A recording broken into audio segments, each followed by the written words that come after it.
Township Board of Trustees, regular July 9th, 2019 meeting to order. Everybody would stand for the pledge. I pledge allegiance to the flag of the United States of America and to the republic for which it stands, one nation, under God, indivisible, with liberty and justice for all. First of all, I apologize, our air conditioning units just got fixed this morning. So they said. The thermostat's right behind you and it's gone up 3 degrees since everybody's gotten here. So, when I start doing this tonight, it's not because of anything that's on the agenda, it's because it's hot in here. Roll call. Wolfgang here, Zeitz. Here. Fleece. Present. Campbell. Here. Fitzpatrick. Here. Kuchera. Here. And Blanchard. Here. Brief public input. Is anybody here tonight that would like to address the board on any topic that's not on the agenda? Okay. Approval of the agenda. I make the motion to approve. I think we have an addition. Yeah.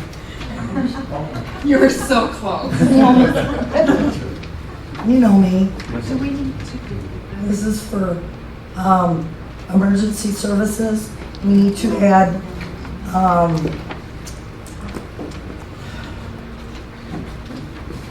use of, wait a minute, I'm getting confused here, yes. Use of fund balance for matching portion of grant. We need to add that as new business. E. Yes, thank you. Could you say it again?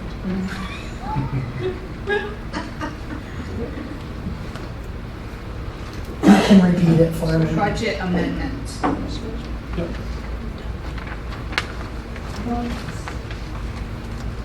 Budget amendment for fire? Yes.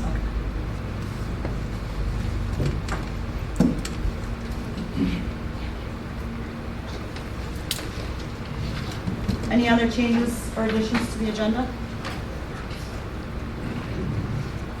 I'll make a motion to approve the agenda as presented with the addition of EMS budget amendment.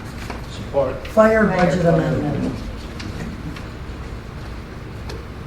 It's been moved and supported Oh, wait a minute. Jesus. Yep. It's 77 in here now. Who supported that? I did. Okay, I'm sorry. Oh, It's been moved and supported to approve the agenda with the addition of item B, which would be a budget amendment for fire. All in favor? Aye. Opposed? Declaration of conflict of interest. Does anybody on the board have any conflict with anything that's on the agenda tonight? Presentation and special reports. Traverse County Commissioner report. Good evening, everyone. Brad Jewett, Board of Commissioners, Green Traverse County, District 3. Things have been a little bit quiet lately, but we have recently approved the policies and procedures that Human Resources and our legal counsel have updated. Some of them haven't been updated in 25 years and everything, so it was nice to get them updated and meet legal code and everything like that. We recently hired a professional looking at building codes to help provide better services for our construction people in regards to pulling permits faster, being inspections faster, everything. So look forward to, what's that? Sorry, could you hire a, Professional consultant thank you. to look into the building codes and to see if there's ways we can make improvements to make pulling permits and inspections done quicker. We did last week approve a CPO for Green Lake Township, which I know that's not Blair Township, but since it joins and everything, I think that'll be a big benefit to the area. And on a personal note, and also as a commissioner, I'd like to just thank Blair EMS for their presence up at Pittsburgh's game this year. It's been well received, and I've heard a lot of people just walking by is talking about firefighters being there and different things, and it's cool they can check the trucks out or whatever, so I just want to thank you guys for that. I think that's really good PR, and it's talked about every week that we're up there. That's all I have on my list for tonight. If you guys do have any questions or comments, I do have cards out here on the counter, and also you can look me up on the county website, grandtraverse.org. I am going to head to a meeting in Garfield Township tonight too, so next month I'm going to plan on doing them first, and you guys, so I can stick around for the whole thing. So, but does anybody have any questions or anything? Thanks. Well, enjoy summer now that it's finally here, and we'll see you guys soon. Thank you. Thanks, Brad. Thanks, Brad. Thank you.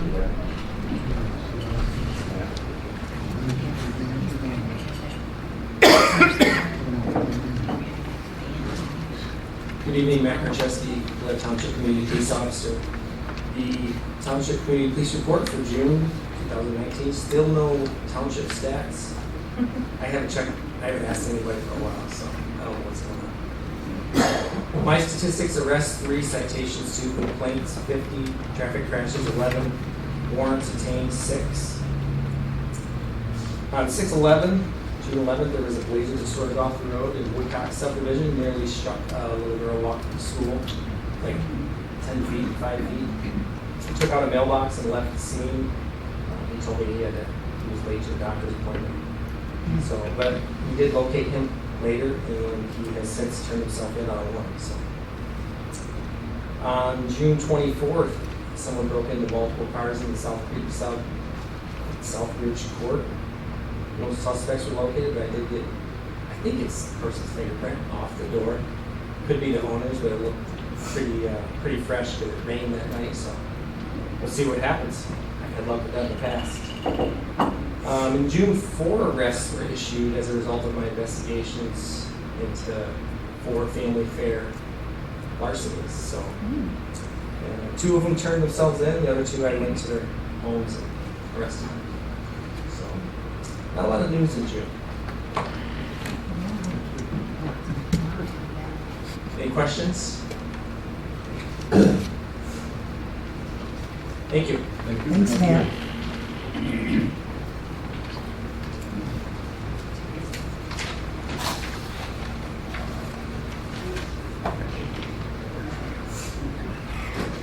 But you went to someone else.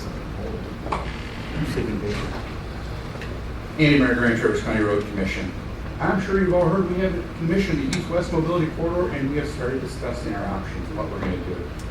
One of the things that we have it seems pretty confirmed with our board that we're going to be moving forward with the bridge.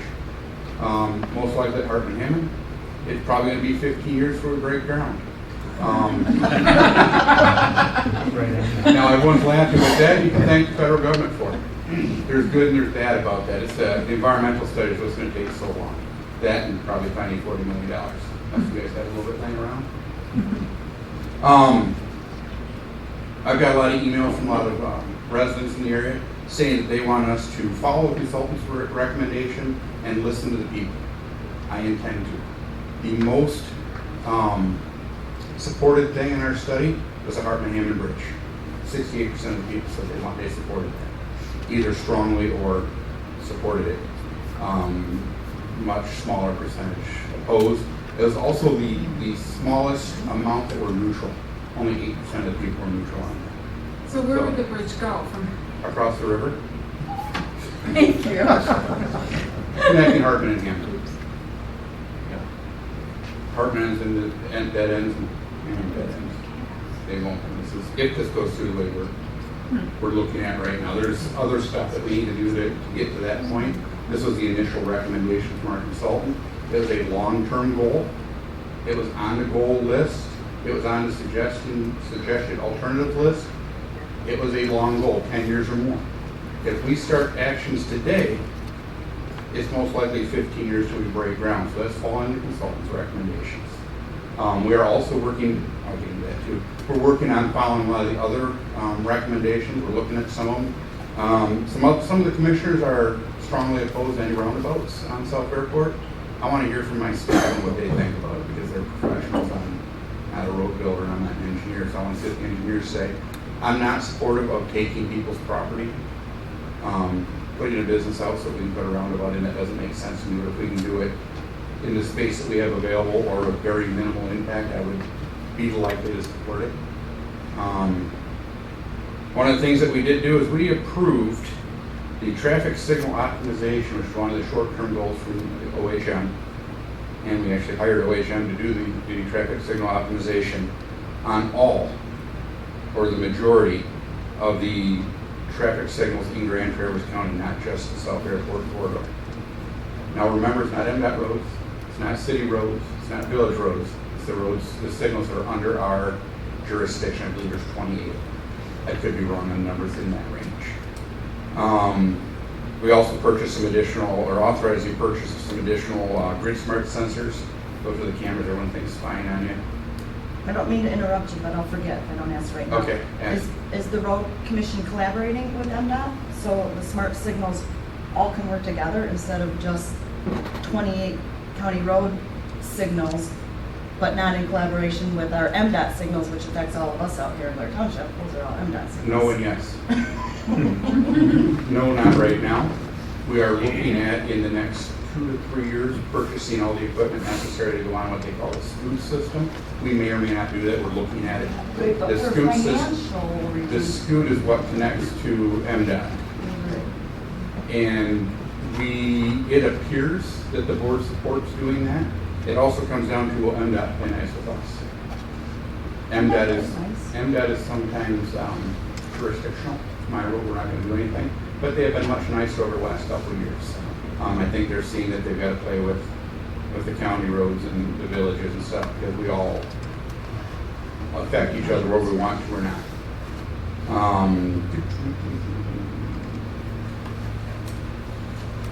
Bush Road is a very interesting road in Green Lake Township.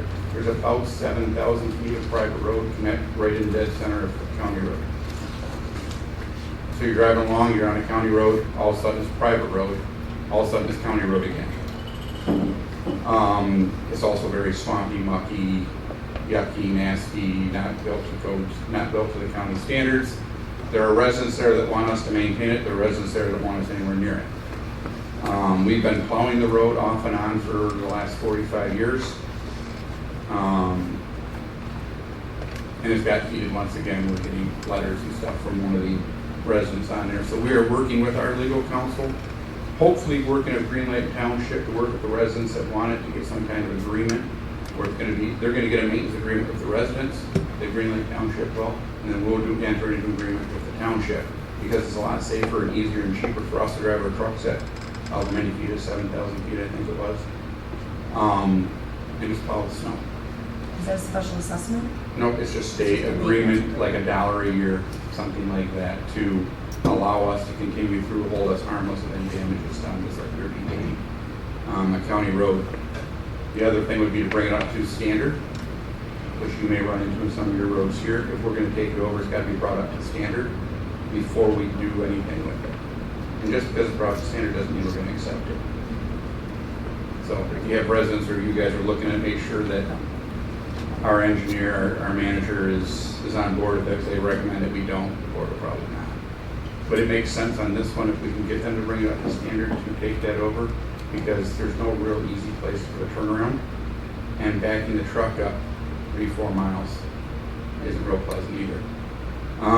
So it's going to be a real interesting one to watch and see what happens. Of course, Green Lake's lawyer and our lawyer don't agree on whose road it is and how the statute is interpreted. The 3 lawyers in the room are probably going to have 3 completely different legal opinions on it. Throw 3 engineers in with them too. Oh, that'd be a lot more confusing. It seems like the higher the level of education, more varied the opinions are.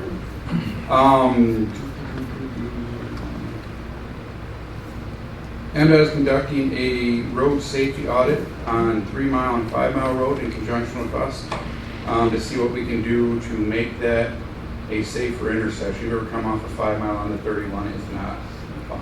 You've got railroad tracks, you've got the TARP trail, you've got the road coming in at a really weird angle, so it's not the best designed intersection, I don't believe. We'll find out what MDOT has to say.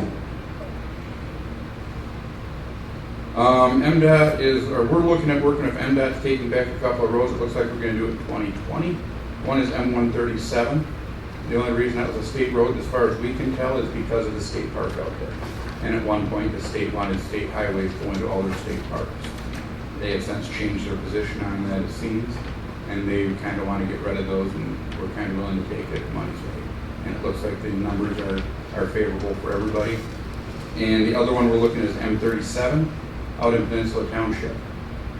Most people know it as Center Road, because it goes up to the state park out there as well, and it does nothing for what MDOT's current mission or belief of mission is. Make sure I covered everything. Yes. Questions? I have a question. I get calls all the time Mm-hmm. concerning speed limits. Mm-hmm. I know the rules and the regulations, but Mhm. even if it's a county road, somebody has to request or supposedly make a phone call. They usually call county road first. County road says call your township. So they'll call me, tell me where they live, saying speed is a horrible issue. Most of our speed limits in our residential areas are either 55 miles an hour. Silver Lake Road, Sawyer Road, and that, I agree, that's horribly fast.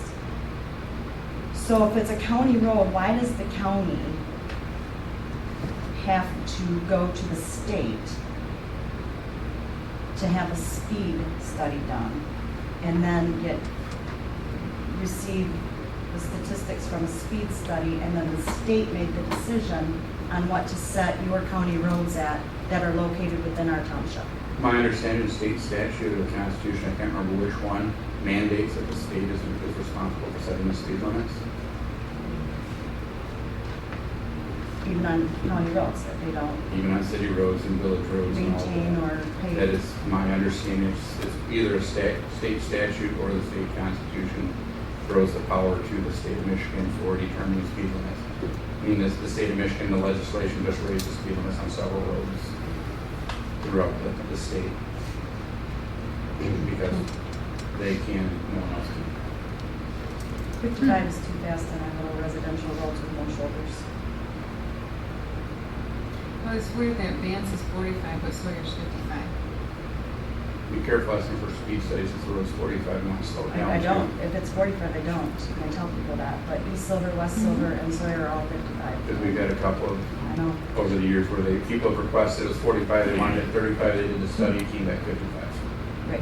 Because Surprise. people are driving 65, and that's what they do, they base it on. All right.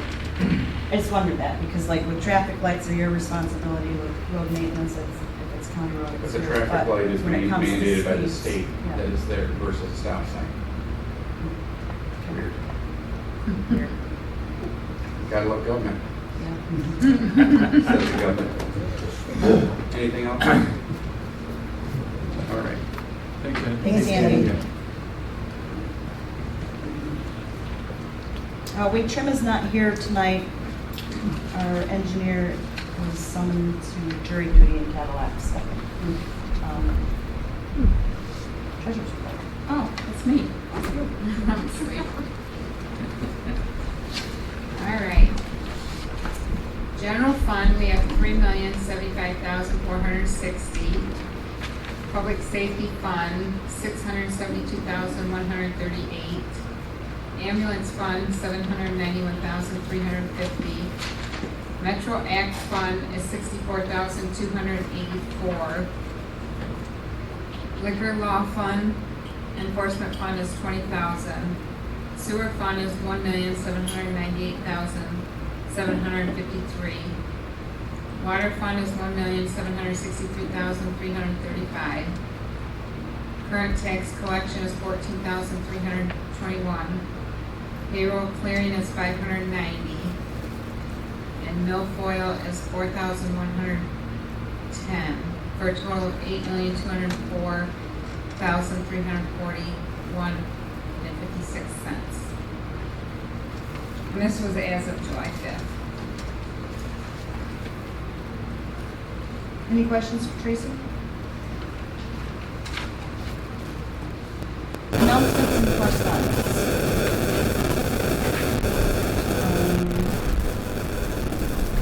We've got a lot of correspondence.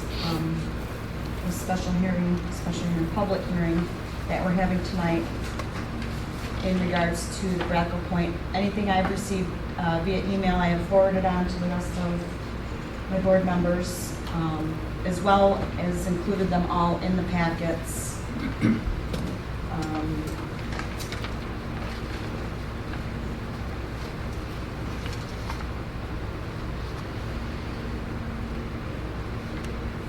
Huge thank you to everyone that participated in the Hoosier Valley cleanup.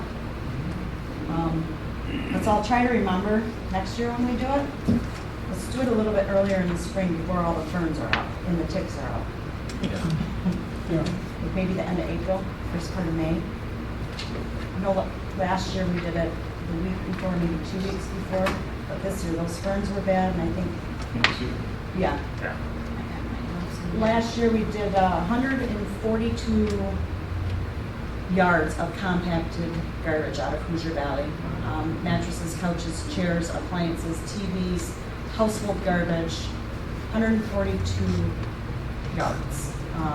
This year when we did it, we did 42 yards. So we're making improvements, big improvements, but we still have work to do, and everybody just needs to keep talking about it. Keep talking about it.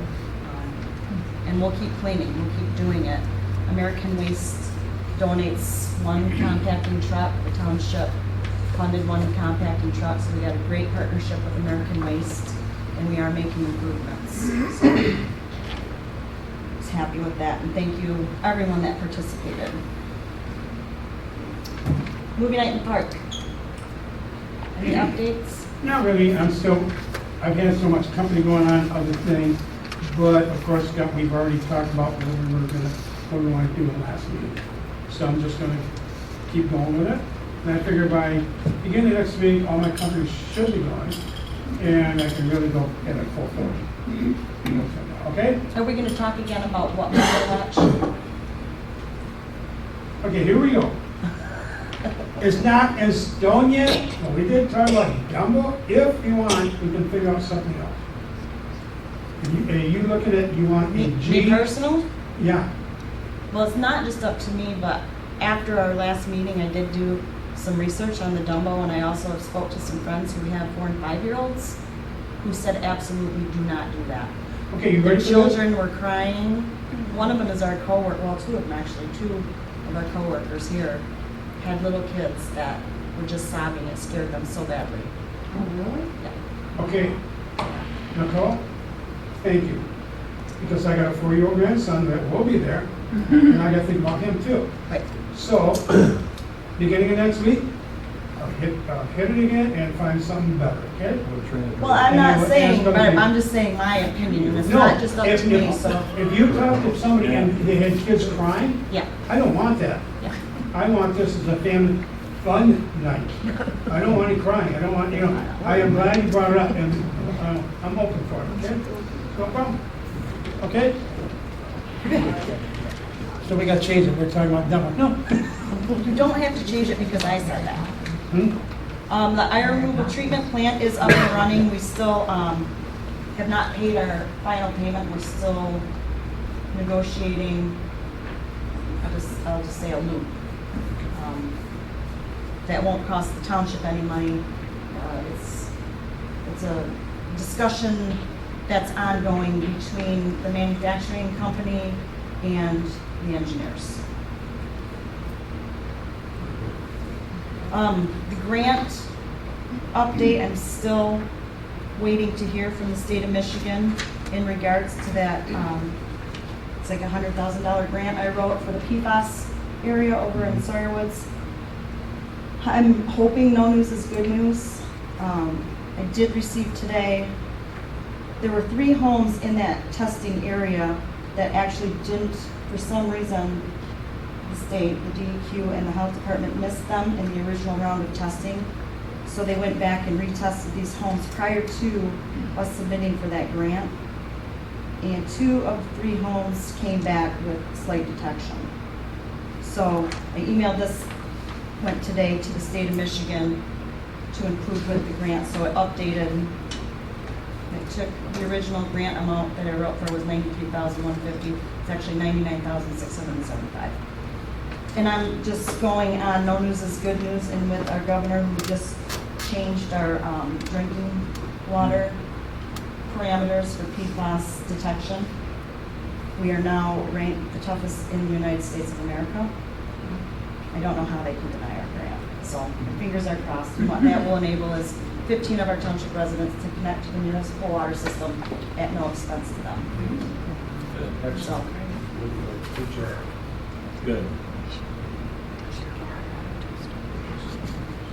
I have, oh, we're not done yet. website update? Oh, I put every, thing on everybody's area for our website. I just talked to them today. And, I had a couple people look at what they had designed up till now, and besides a few tweaking of the pictures, they were like, it looks good, so they're going forward. And hopefully in a couple weeks we'll have a functional website to start editing and I don't see what you put. She just brought it out tonight when she came out. Oh, You can have mine. so if anybody wants to take a look at it, they can always come in my office and I'll bring it up.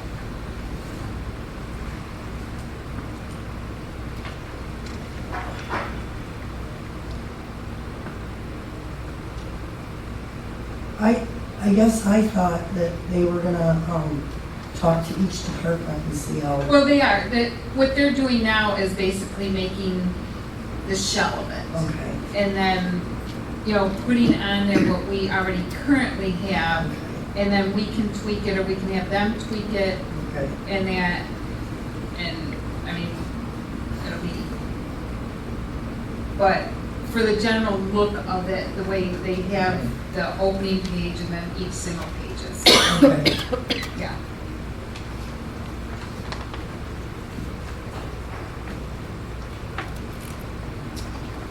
Now I have something. Okay, fine. Ready to. We got a thank you from the city of Escanaba. We had, I don't want to say donated, but contributed money toward the, Tax tribunal for the yes, yards, the dark store stores. issue. Do you remember that? Yes. So they sent a thank you. It says, thank you for your generous support with the dark store issue. Together we can prevail. Escanaba City Council and City Manager, signed by Rachel.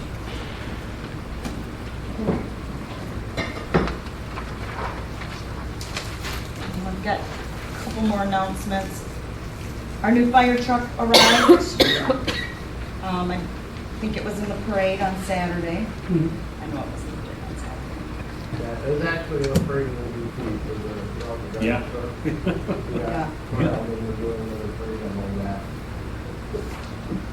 So on Tuesday, July 30th at 6 p.m., Blair Township Station Number 5 welcomes everybody in our community to come on down and participate in a traditional fire department wet down and rollback ceremony.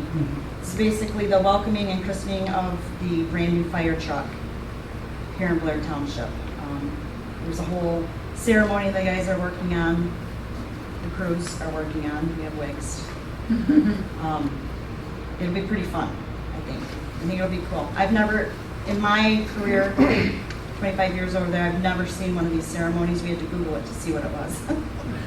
So I think After she already accepted my invitation online. well, it came from the fire department, so I support them, and it's a celebration. I'm all about that. So Tuesday, July 30th, 6 p.m. This will be on our Facebook page. It's on our Facebook page. Thanks, Tracy. It's pretty exciting stuff. It is exciting. It's an awesome truck, that's for sure. I've been here almost 30 years, and I don't ever remember a brand new fire truck coming in. A tanker truck, yes, that's a little bit different than this fire truck, so we'll be excited to see it. Anything else about that, Eric? That's good? Okay. On July 19th, Friday, and I'll just open this up to the public or, I contacted the Sheriff's Department, and they do what's called an active shooter training for employees. And so we've got the deputies coming in, they'll do a slideshow, and basically what it is it's to teach employees and staff verbal de-escalation techniques, body behaviors to look out for and watch for. So the Sheriff's Department will be here on Friday, July 19th at 4 p.m. to do a little training. It's about an hour and 20 minutes, they said, and that will give us half-hour for question and answer. So.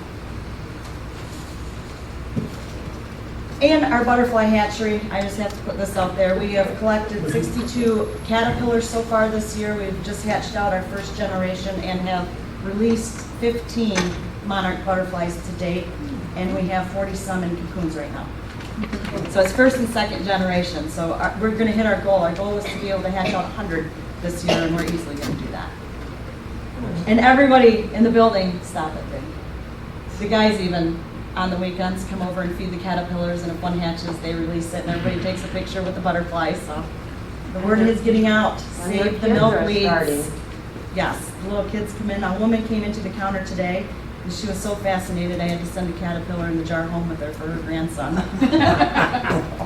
We're getting the word out. We're making a difference, one butterfly at a time. Now, is the active shooter just closed, or is that open to the public for? You can come. Yep. Yep. And again, it's just simple, basic. Sure. Won't be any defensive, hands-on, just more verbal things to be on the lookout. Sure. Body language, de-escalation techniques, so escape plans, stuff like that. Chris Halleck. That's all I have. Oh, Saturday, help, Vance Road cleanup. oh, no. Well, I won't be here, so maybe that's why I didn't remember. Saturday is scheduled Vance Road cleanup. I don't know if you guys can do a cleanup without me. I will not be here. I'm out of town. I won't either. Me neither. Well, looks like I'm sleeping in. Sweet. The fire and EMS, they did the first cleanup in May. So I would not, and we are scheduled for a fall Vance Road cleanup. So I do not have a problem canceling July. Canceling, it's just us. Just wait till fall. And then do it on our scheduled day. Yeah. Okay. What do we have? Lacey. I like it. You can sleep in these. I like it. I don't have to do that, you gotta have done that before the Rouge Valley cleanup.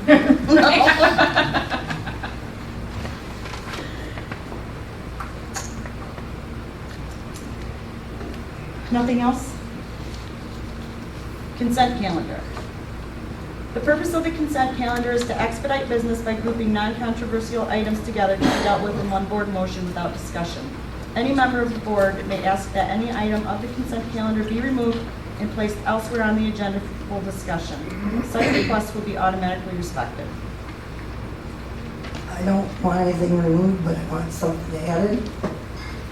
I put another check register on your table before the meeting. Sorry I didn't get this to you on Friday. So we need to add check numbers 2939 through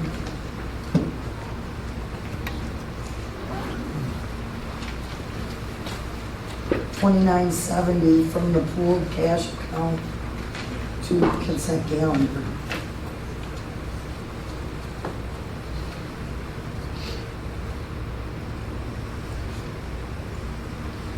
And I would move to approve, well, since you wouldn't see anybody else wants it, we're adding. Okay, I move to approve the consent calendar with the addition of check register, pooled cash check register, including check numbers 2939 through 2970. the floor. It's been moved and supported to add check register, check number 2939 through 2970 from the pooled cash account to the consent calendar. Any further discussion? I had something, you guys may have all read it, I just wanted to say it out loud, but I can't find it right now. But our, so correct me if I'm wrong, but I think it's right. Yeah, it's right. Our ordinance enforcement officer, in the just less than 2 months, did you guys see that? 82 violation letters sent out. Out of the 82 violations that have been sent out, 52 of these violations have been brought into compliance already. 14 commercial signage violation letters were sent out, and all 14 commercial buildings have reached compliance. So again, we're making progress, and he's really, really effective. It was a good idea to have him out and about in the Blair Township mark truck, and he is meeting people and shaking hands and truly making a difference. So I'm really happy about that.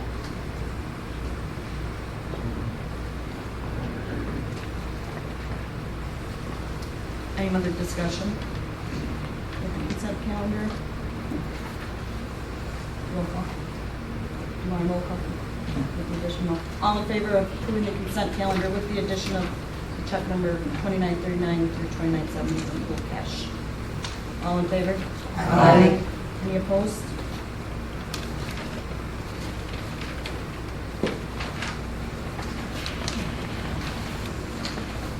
Business. Item 8, public hearings. We have 2 of them tonight. Our first public hearing, special use case SU/SPR 19-06-03. And I'm going to go ahead and open up the public hearing at 6:39.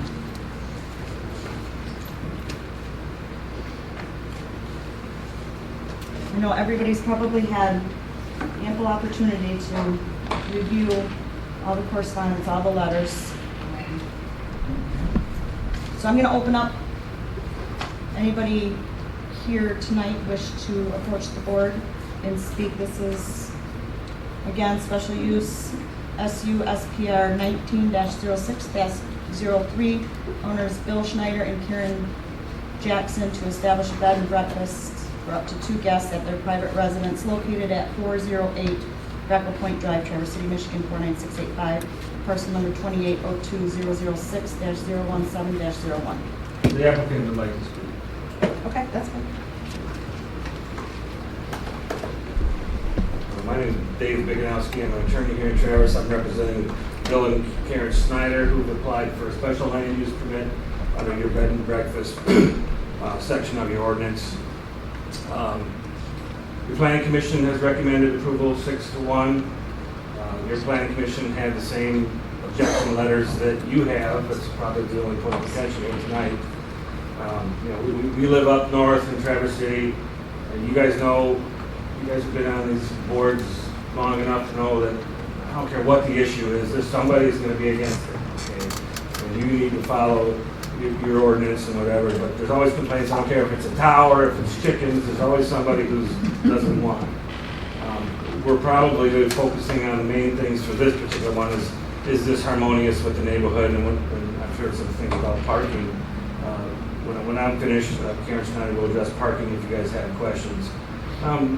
The character of the neighborhood of the Brackle Point, some of you guys have been down there, I haven't been down there a while. I went down there.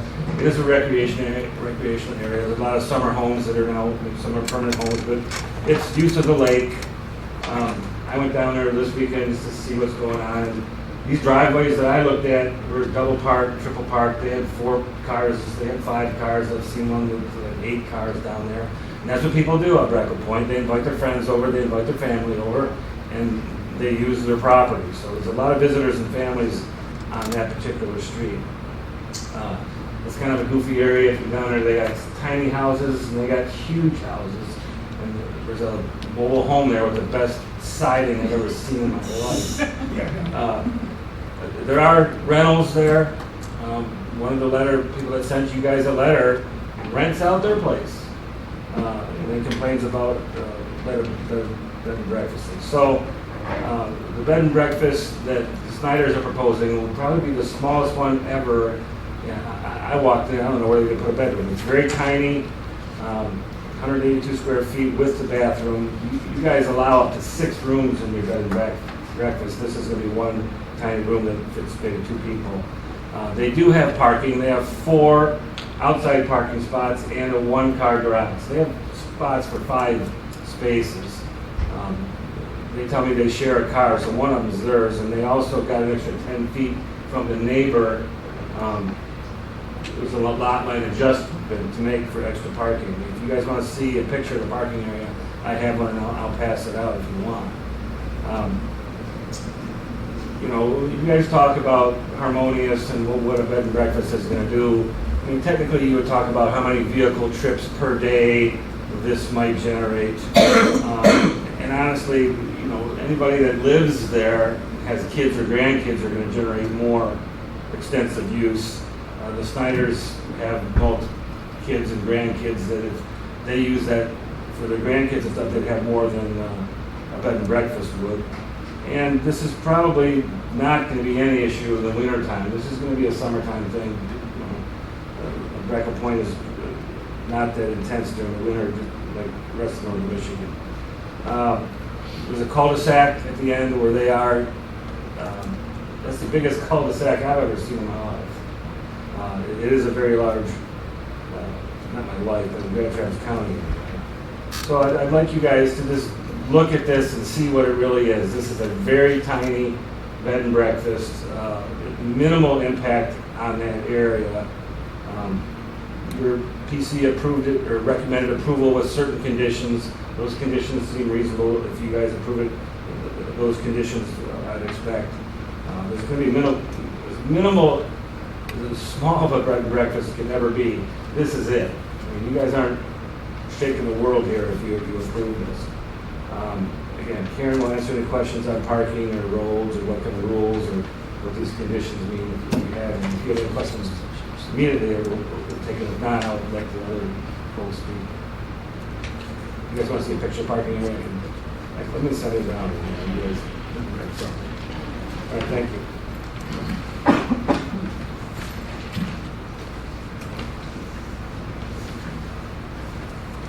My name is Karen Jackson Snyder, and I'm here tonight asking for approval for a bed and breakfast.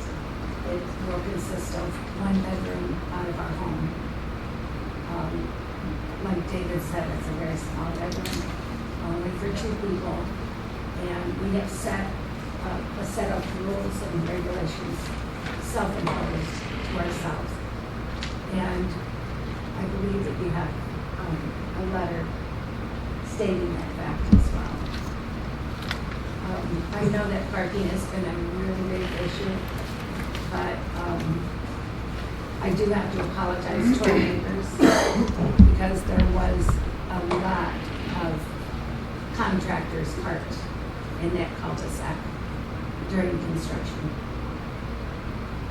The reason for that was because driveways were full of equipment and lumber.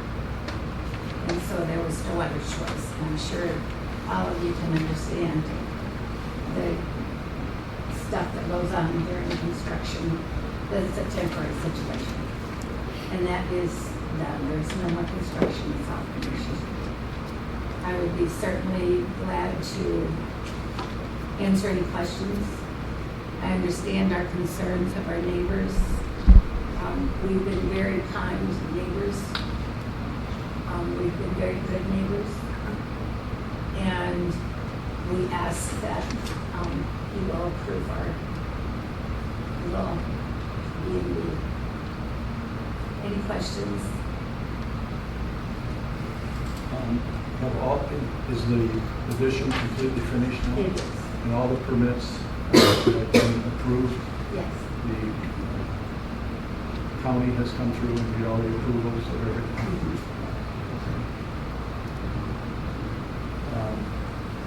And when do you haven't had any people in there as of yet? have you? No.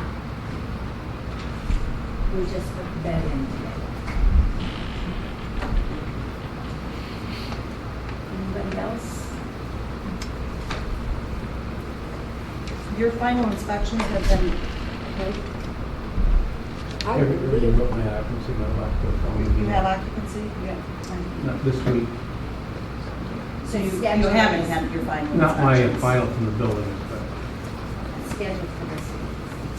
Okay, so it's not done. No. And the township hasn't finalized it out. no request. There's one correction, I think the vote was 5-2. It was, yep, I wrote that down. Your minutes are in error. The minutes from the meeting say 6-1, that's why I sent that. Yeah, it's 5-2. Those that you haven't been approved. Yeah, those are, yeah.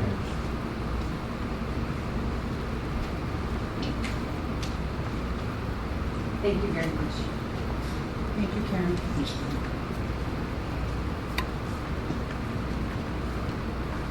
Is there anybody else here that wishes to speak?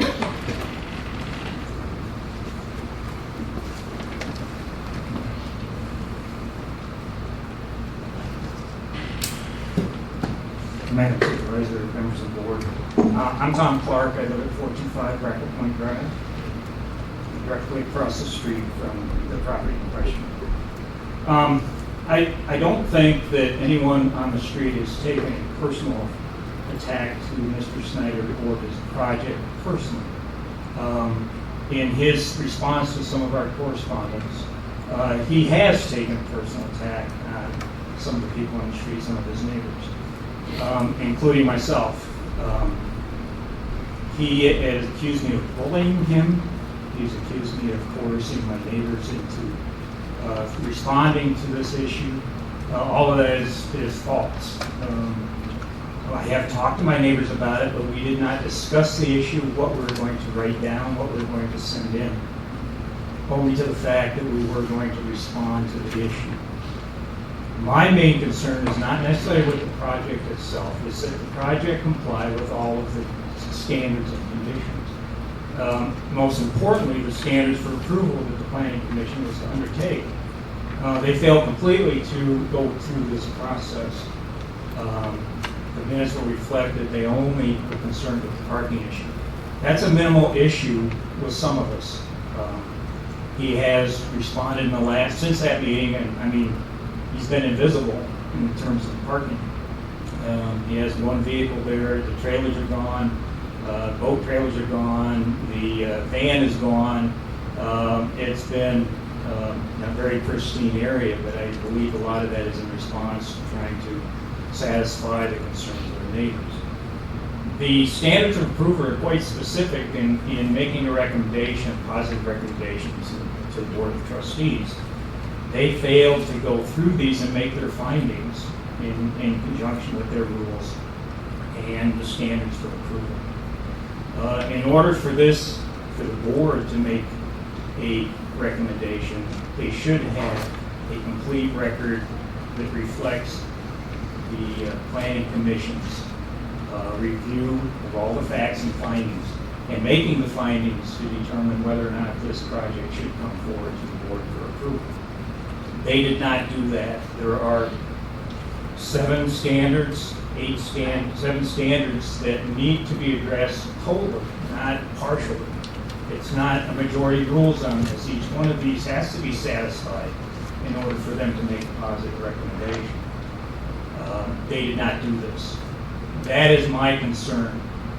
I have other concerns that everything is in compliance with the township, the county regulations, standards. Mr. Snyder has accused me of bullying him on these by accusing him that he is unprofessional and has not complied with these. I only want verification. There are other questions I have regarding indemnification to the neighborhood if there is let's say a trip and fall on my property as they're walking around at night or something, and they have a trip and fall, how am I indemnified by his rental? Now, are there other permits and regulatory agencies that need to be involved in this? It's a bed and breakfast. Breakfast involves there's food handling there. How do we know that it's under safe conditions? Do they have to have food handlers permits? Do they have to have inspections for cleanliness and safety? I just want to make sure that all those standards are complied with. If the planning commission had reviewed these, I think there would have been more questions, and that there would have been a delay in any type of recommendation until all of these points had been addressed, answered, and said in a satisfactory manner. These are questions that I think should go back to the planning commission, should be remanded back to the planning commission for full and complete review. I will take some responsibility. I was not at that meeting. I did send a letter in, but I was not at the meeting, so I had no input, and that's a bad on me. But still, it's their obligation to comply with their rules, and they should do that first before there's any type of recommendation that comes before the board. Thank you for your time. Thank you. Thank you.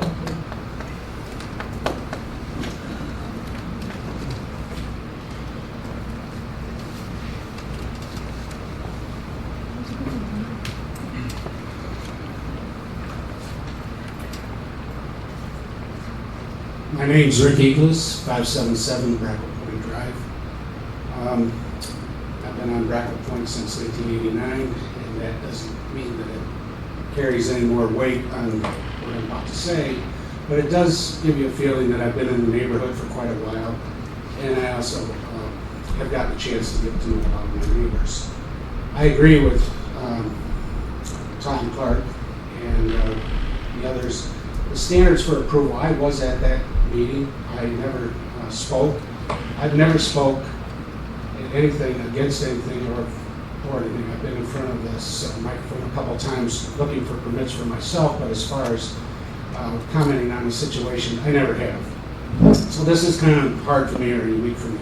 First off, there's no personality, there's no bias to either one of you.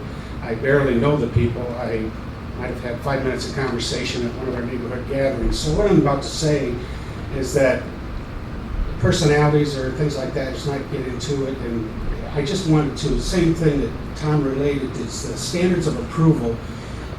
When I got the postcard, because I am within 300 feet, I went and checked with my neighbors. I said, well, if this does not affect me directly, because even though I'm within 300 feet, I am not on the cul-de-sac. So the parking issue, which was in a lot of the letters, I know, that doesn't affect me. But what does affect me is the atmosphere, the things that are in the standards for approval, because when I say 577, and again, this is not to carry more weight, but I have 8 other addresses on Brackle Point Drive too. So I have a strong interest in how that community stays about, how it prospers, and I've had a chance to see that since 1989. So I have 9 different lots there. I'm financially involved. I was going to build somewhere else, and because of the neighborhood and because of my neighbors, I made the decision to build on one of my lots. So I'm very hooked up with the neighborhood, and I really do enjoy my neighbors. So on the standards for approval, I agree with Tom, and I was just going to read down those and bring out the points that I think where they don't meet the standards of approval. So once again, I don't have any issues with specifically what they're doing. I'm just trying to say that I don't think they meet the standards for approval, and I'm going to explain why. It says it must be harmonious with and in accordance with the general objectives of the master plan. I'm not really dialed into the master plan, so I can't comment on that one, but I go down to the next one. Will be designed, constructed, operated, maintained in harmony with the existing character of the general vicinity. It obviously is not in harmony when you have this much response, this many letters, this many neighbors showing up saying they're not for it. So when I talked to the neighbors, I said, what I got to do is see, it has nothing to do with right, wrong, it's got to do, does it meet the standards or doesn't meet the standards? I don't believe it fits in and maintains the harmony of the community. I know in the planning commission meeting, Mr. Bovee spoke up and said, well, he thought that this might be an asset for the community because everybody could then open a B&B. That's exactly my larger concern on the neighborhood. I don't want everyone to open a B&B. That's not what our community is. And the fact that if this was approved, I don't know how you could decline anyone in the future when this is the smallest lot, the smallest building. Anyone else has more parking, more lot, more whatever. So in that regard alone, I know there's a positive to where the effect on the community, but at the same time, if we do go down the road where everybody thinks they're going to have a B&B, that's not the community I want to be in. It will be hazardous or disturbing to existing or future neighboring uses. Once again, obviously there's some neighbors that think that it will be a nuisance, or they wouldn't be here, or they wouldn't be writing letters. Doesn't fit the standards of approval, but it does sit there and deal with the fact that is it disturbing. So obviously it's disturbing, and it wouldn't be here. Will represent a substantial improvement to the property in the immediate vicinity and to the community as a whole. I really don't know how that's going to affect my property values, but I don't see it as positive for everybody's opening Airbnb. I don't know why the city, I don't know why Garfield Township are limiting these Bs and Bs. Obviously, it's not because the prices of their home values are going up by having it. They're absolutely starting to restrict it. I think there's one or two more here in the standards of approval that I address. Will be served adequately by essential public services and facilities. This is the part that people were talking about. I understand Karen's point of construction because I'm building a house myself, and I get that, okay? But it doesn't take too many cars in a cul-de-sac, no matter how big you think it is, and I think a lot of you have been down and seen it. Whether it's neighbors, friends, or clients, it gets crowded real quick. You know? So if you're still going to have your grandkids, and you're still going to have your families, and you're going to serve your guests, this obviously is not going to take away from it, it's going to add to it, so I think that could be an issue too. Will not create excessive additional requirements of public costs for public facility services. I don't see that being an issue. I think that standard's met. I don't have any issues with that. Will not involve uses, activities, processes, materials, equipment, condition, operations that will be detrimental to any person, property, or the general welfare by reason of smoke, fume, glare, noise, vibration, whatever. So that, I'd say, there's probably, that's something that could, you wouldn't really know until it was in operation, I think, to say whether that met the standards of approval. What they're saying as far as the impact of 2 people, I assume, and with it being on the property, I can't see that being as strong. But like Tom said, it's not pick and choose which standards for approval that you want. It has to meet, at the beginning of this subparagraphs, it says it must meet the standards for approval. So if it doesn't meet any, some, part, it doesn't meet the standards for approval. Again, I don't have beef. I barely know the people. I've been here a long time. I just want what's best for the community. I support my neighbors, and I recommend it. So. Excuse me. I'm wondering if you say you have 9 properties, what are you doing with them? One of them I'm living in. One of them is a cottage next door. And one I'm building a house on. And the rest are vacant. And the cottage you rent? Nope. What do you do with it? If you want to come and visit, that's where you stay. Oh, so it's more like a guest house? That's what it is. I'm just curious. Not a problem. Stop by anytime. Any questions for me? Can I stay? Thank you.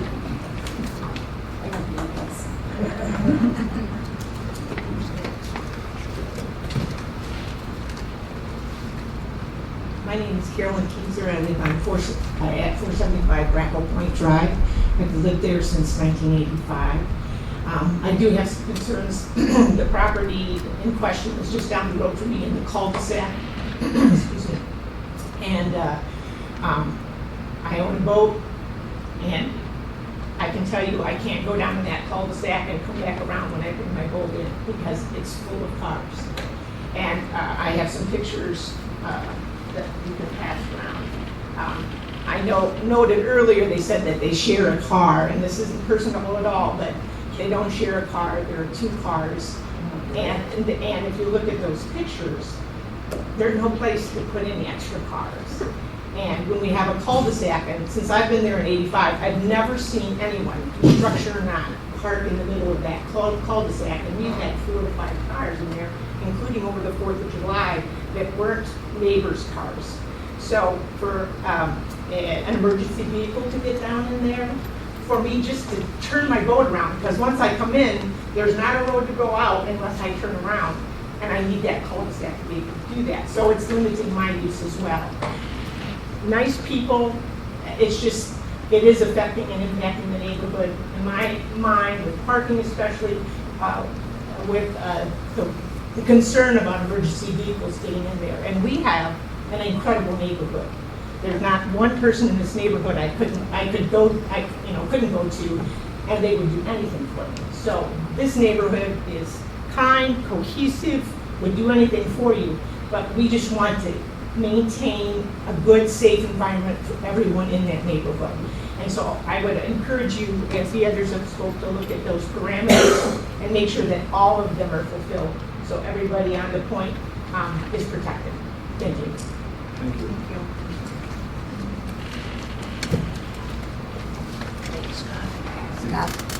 Scott, the picture of the van is there. Oh.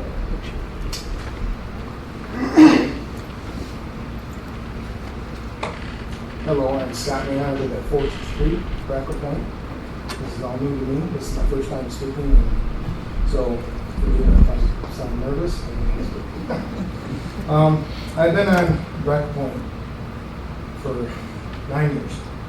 Love the street, great community, and it's a really awesome place to live. Bill and Karen moved in about 2.5 years ago after they passed away, which they've been awesome neighbors, and helped themselves with 2 cars.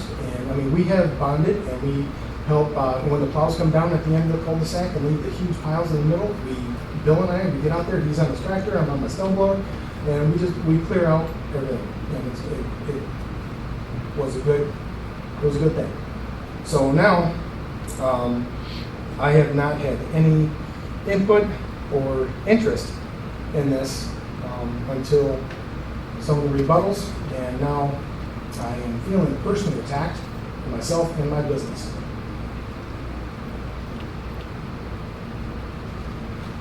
I have a business called Wheel Protection. It is a mobile repair business for wheels. If you hit a pothole in Traverse City, I know it may be far-fetched, but if you do, then I go to your home, or 90% of my business, I'd say 95% of my business is at dealerships. 5% is at home, at their homes, at customers' homes. So I very rarely work at home in the cul-de-sac. There's some pictures in here that show both my truck and trailer and my co-worker's truck and trailer occupying space on Brackett Point. That is when we were loading up to go out of town down to Ludington to do work for the next day. So I always park on Tom and Judy's portion of the property at 425, 423 Brackett Point, up in front of the mailboxes to make sure that there's plenty of room, kind of off the road, and just before Chuck and Gloria Fricke's property on their garage on that side. I mow it, I maintain it. I also mow and maintain Chuck and Gloria Fricke's property, Lucy Herman's property, and Ron and Marsha Bowman's property. And I do leaf cleanups for all of them at no charge. So I have asked permission, and they have granted it, for me to park my vehicles, if I need to, over the winter, in one of their properties, or to make it look like somebody's home, so nobody will go in and break in. Now, we've had one other vehicle and a trailer. This trailer is sold. I parked it on Tom's property, and the vehicle is now gone. It's going back on lease. But I have written permission, not written, but I have permission from the neighbors to use their property. So it was expressed out that I am the biggest offender and the violator of Brackett Point. I go out of my way to help everybody that I can. And even when Bill had both of his knees done, during the middle of winter, I would go help him and I would snow blow his driveway and his sister-in-law's next to him. No charge, I don't want nothing in return. And this is the way it's been for 9 years. So I am a renter. I had no say in this before, that's why I didn't write a letter. I try to get along with everybody. But now, some pretty hurtful things on the attack of my business.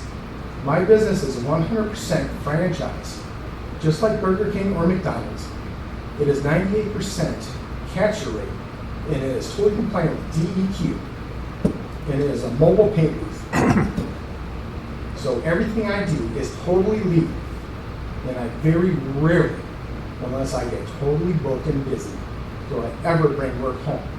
And if I do, it is well within business hours, the same time that Bill is running his sawzalls and his chop boxes and everything else.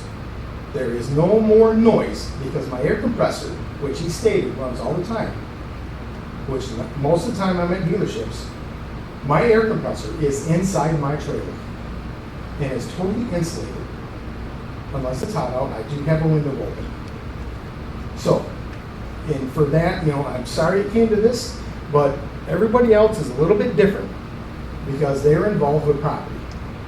And unfortunately, I have been brought into this now, being attacked by my business and what I do. I try to keep the street clear. Before Bill and Karen were there, I would spend till 1 o'clock in the morning with my little walk-behind snowblower. Well, it's 30 inches, it's not that little. But blowing out the center of the cul-de-sac, just in case safety units need to get down there or whatever. And so I gave it my best shot to try to keep it all clear. So to have these kind of statements made, and you folks have this, is I take it a direct attack on me. And I am sorry to say, because I try to find the best in everybody, and I try to do the best I can. Thank you.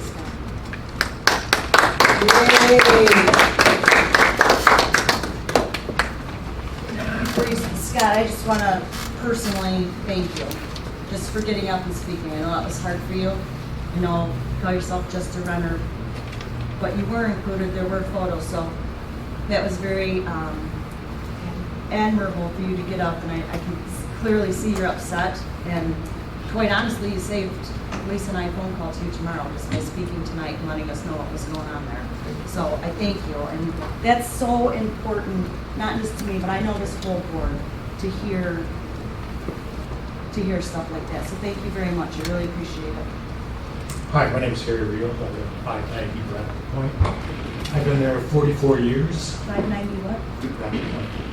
Is it 590? 590. And I've seen a lot of things go on and stuff. I've never seen anything like this. I just, personal attacks. I've heard of knocking on doors at 3 in the morning, running through cars through flower beds. And none of this ever happened before. All of a sudden, this comes in and all of a sudden it's happening. No, I just want to say, and if he says that's the largest cul-de-sac he's seen in Michigan, he hasn't been very many places, because that's the smallest cul-de-sac I've ever seen. And I was thinking about it, a few years ago we got furniture from North Carolina, one of those huge semis that comes from North Carolina, and he had a heck of a time. He came down the road, and he goes, how do I get out of here? Do I go, there's a turnaround down at the end there. He went down there, and he had a hell of a time getting around. And I'm just worried, semis, people get furniture, they get, stuff. There's no place like it. It's just small. I have nothing against them. Bed and breakfast itself, I think, one bedroom, I could care less. It's not going to affect us that much. I'm just concerned about the parking. I just don't see. There's not enough parking as there is now. So why are we going to add to it?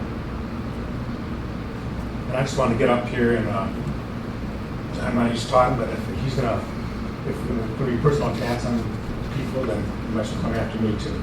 So very real. Thank you.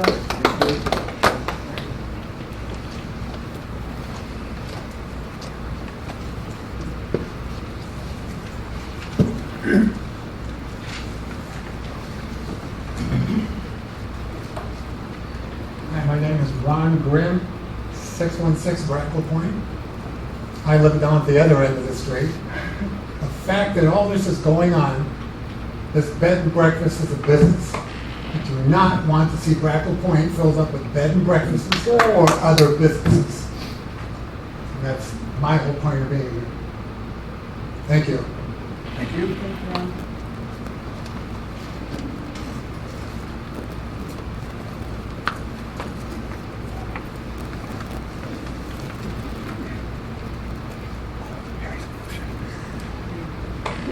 Hi, my name is Lynn Hanson. I live at 600 Brackle Point Drive.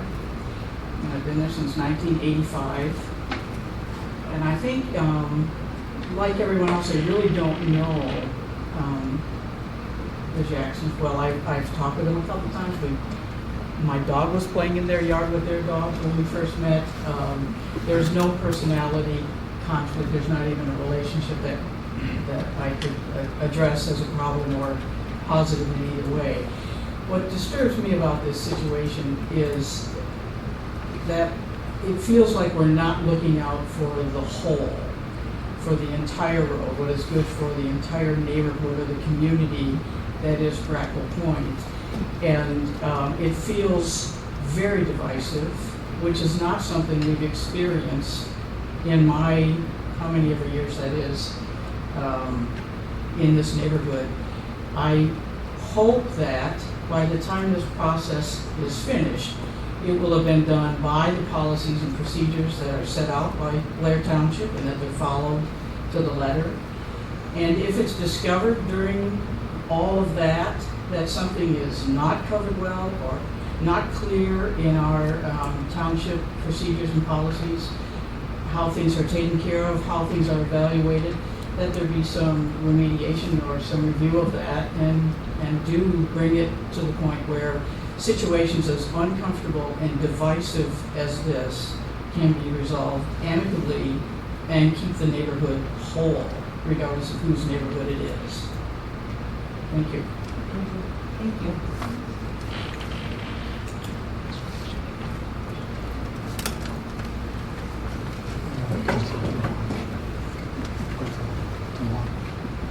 Vicki Bush, I live at 462 Brackle Point.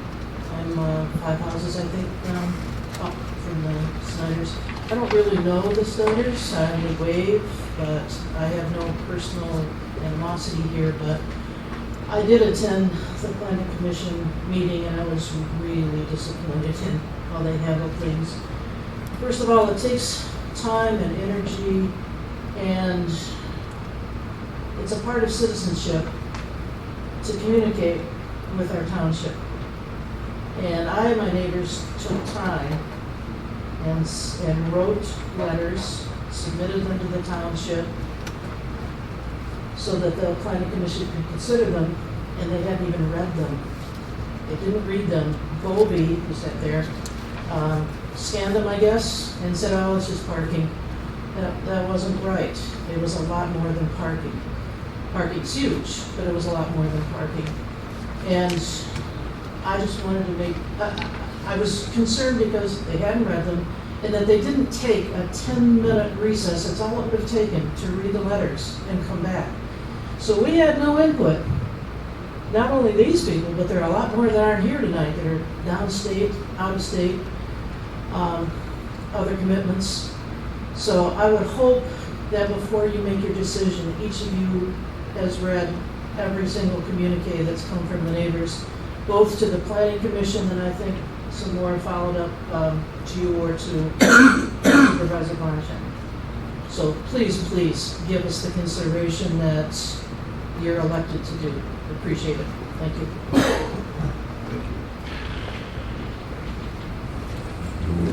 I just want to add to that, just so you're aware that I know all the letters have been shared with this board for over a week now. Anything that came in yesterday, including the applicant's letter that came in after the board packet, that was a rebuttal. I took their letter, I scanned it, I emailed it to all the board members, put it in the packets that hadn't been picked up, so they even received the rebuttal. That's really important to us as a board. And I also know that all of the board members have personally gone down there through that area at different times of the day of the week, time of the day, some of them twice in a day, to scope out the area themselves. That, I meant to say that too.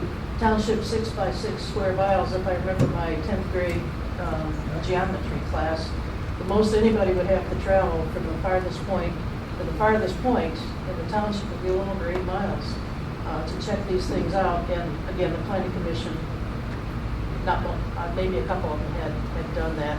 And one other thing, one of those pictures has a maroon colored van that belongs to the Snyders. In front of my house. In front of Aunt Lucy's house, from her mailbox.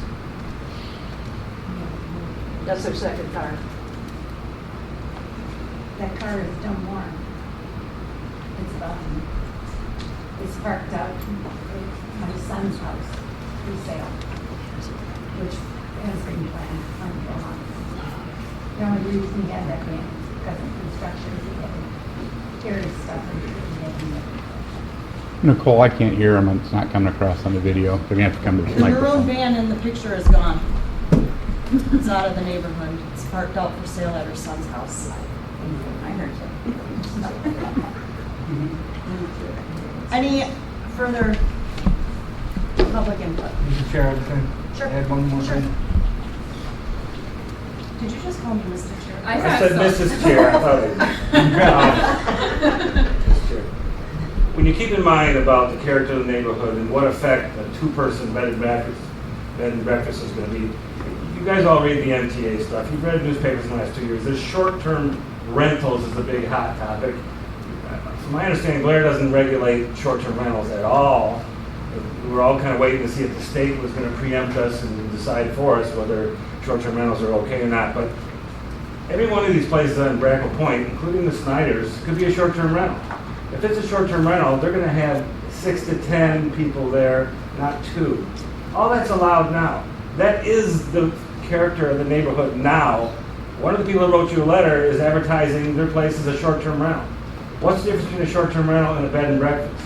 Short-term rental, the owner's not there. You rent the whole house. A bed and breakfast, the owner's there supervising and making sure nobody gets out of line. So it's kind of backwards. What would you rather have next to you? I'd rather have a bed and breakfast with the owners watching the people than having a short-term rental where 10 yahoos show up with their jet skis and party all night, have a fire, and shoot their fireworks. I mean, that's the problem with short-term rental. So that's available in the Brackle Point neighborhood right now. That's the comparison. You guys need to keep that in mind. It's a 2-person bed and breakfast, which you guys have to give permission for. And there's a short-term rental. You can rent out the whole houses, the whole row. You don't have to give permission for it. You need to take that into account when you make your decision of what the character of the neighborhood is. No, please. I just wanted to send a quick rebuttal to that also. I was up in Alaska for a lot of the time that I owned that property. Over a period of years, we had it remodeled and done. I operated a VRBO out of that property previously. One of the things I did when he talks about the neighborhood and how it affects the neighborhood, I wasn't required, but another thing is something like Scott's. I talked to my neighbors to the east, I talked to my neighbors to the west, I talked to my neighbors across the road, I talked to all the neighbors, and I said, have any of you had any issues with any of my renters? And if you ever do, please let me know. I have never received a complaint from anyone the whole time I operated. That's the kind of neighborhood I'm talking about. This is totally different as far as the atmosphere, as you can all tell. But I've just, it's been there, done that.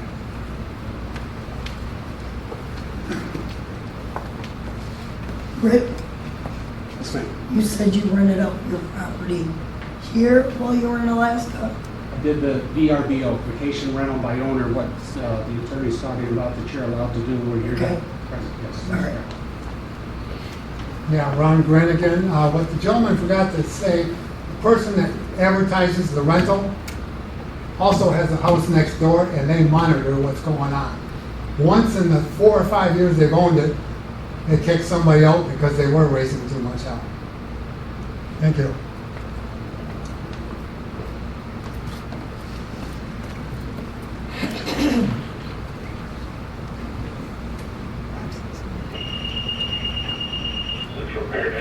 Blair EMS, 131 dispatch, Meadowville Care Center, 147 East and 113 Russell West, that 113. Is there any other public public input before I close this public hearing? Okay, I'm going to close the public hearing for special use case SUSPR 19-06-03, parcel number 2802006-017-01 at 7:23.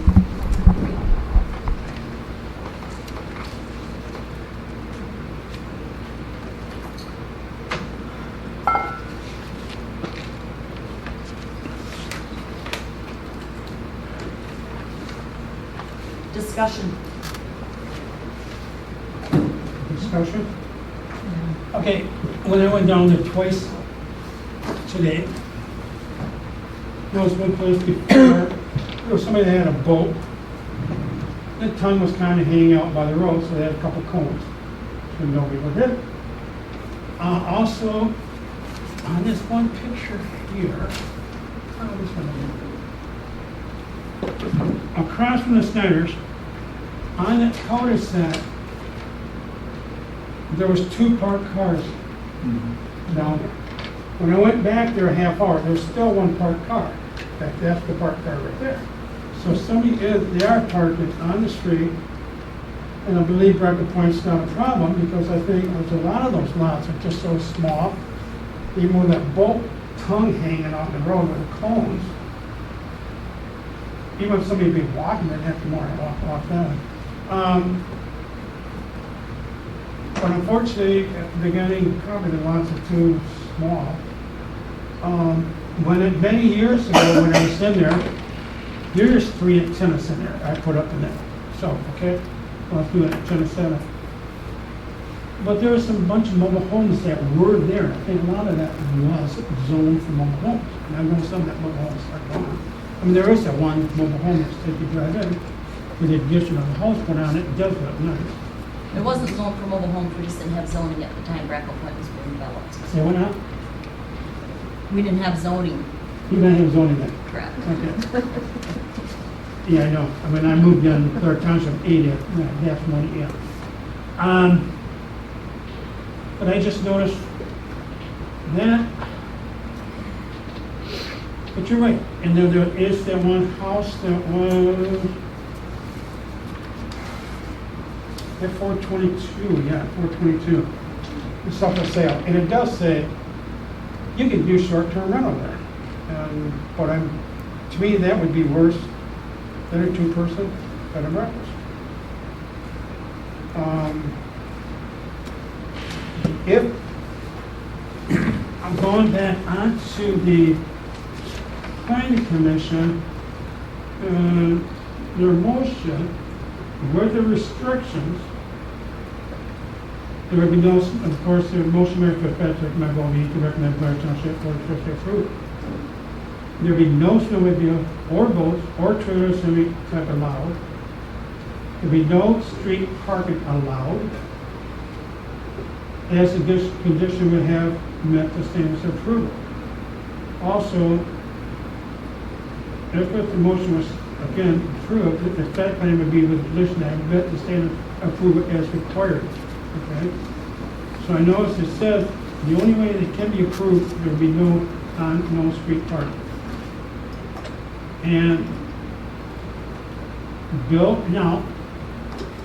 because you don't care if they're there controlling it,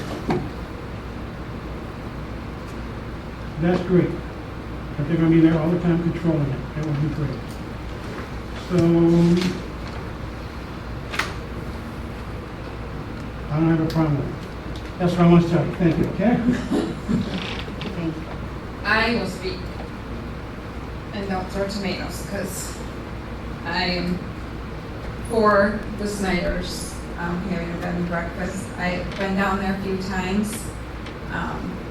On Sunday, I was down there when it was busy, and there was no cars in their driveway.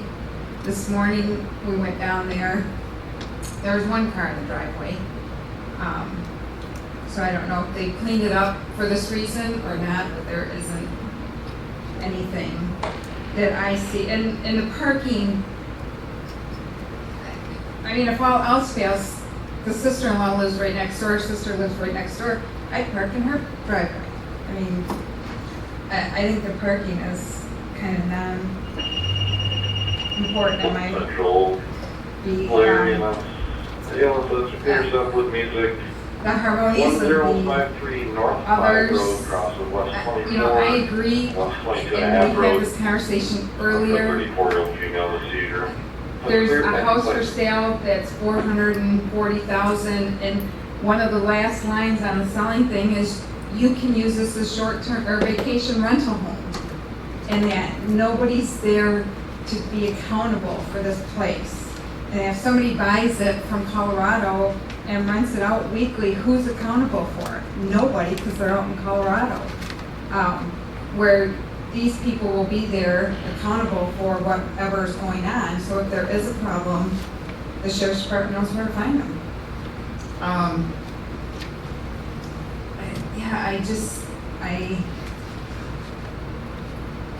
I don't see a problem with it.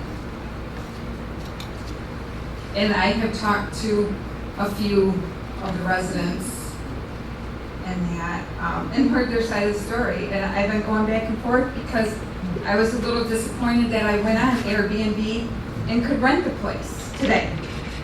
So I was a little disappointed. Could rent a room without it being fully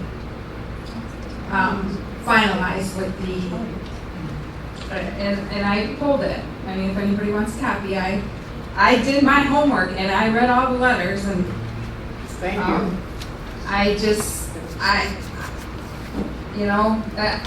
What's the difference from this to a daycare on site where there's gonna be 6 kids dropped off daily? More power to you.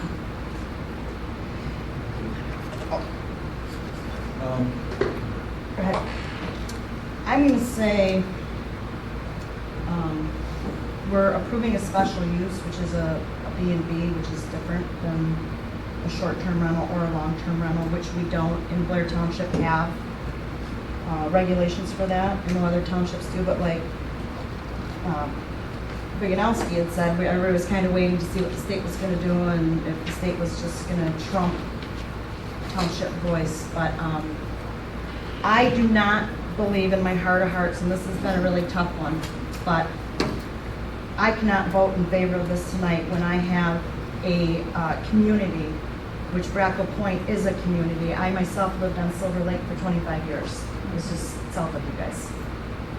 And we would do this, but truly is a community. And when we have the majority of that community saying that this is not harmonious with our neighborhood, I agree 100%.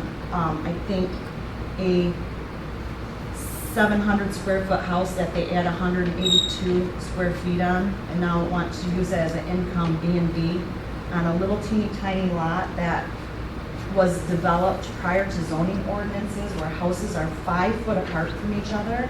That cul-de-sac is congested all the time. That's not the Schneider's fault. That's just the nature of Brackle Point. It's a small community. There's always cars in that cul-de-sac all summer long, but generally the neighbor knows the other neighbor, their kids have all grown up together, and in no way in shape or form could I vote that this meets number A, will be harmonious in accordance with the general objectives of A, the master plan, and B, in harmony with the existing and the intended character of that general vicinity. And Brackle Point is special. Out of every area in Blair Township, they have different setbacks than every residential area. Again, those lake houses are 5 foot apart from each other, and when you have the majority of the neighborhood in here adamantly against it, that is not harmonious, of the general vicinity. Parking, we could say parking is an issue. I believe parking would be an issue for them.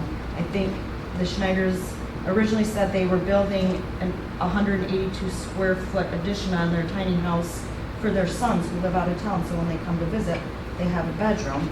And now we're gonna make it a B&B. But what about when the sons come to visit or the grandkids come to visit and all of that? That's not what that vicinity in that area does. And I think if we start approving this now, then it's gonna run across the board. And so I'm gonna stick with it and stand behind that. It's not harmonious, it's not in harmony. It doesn't meet A, doesn't meet B. It's already disturbing to the people and it hasn't even started. So it's not C, doesn't meet C. It certainly, in my opinion, is not a substantial improvement to the property in the immediate vicinity and to their community as a whole. I think it could possibly decrease some of their property values. So in my opinion, they don't meet D. I can't say, the noise and the smoke and all that. Everybody has campfires on Silver Lake and fireworks, and so smoke's always an issue all summer long. Vibrations and all of that, it's not really applicable, but I do not believe in my heart of hearts that they meet A, B, C, or D. So I can't. And I'm sorry, I'm one who, personal property rights, but again, with the words harmonious and in harmony in this area, and the majority of that area has spoken, with lake frontage on tiny lots with houses 5 foot apart, with parking already an issue before anything even starts. That's my opinion. I would like to talk. This has been a struggle for me also. Tracy and I went to look at it today, and I'm like, well, it'd be like family coming up for the weekend. Or what if you had a roommate?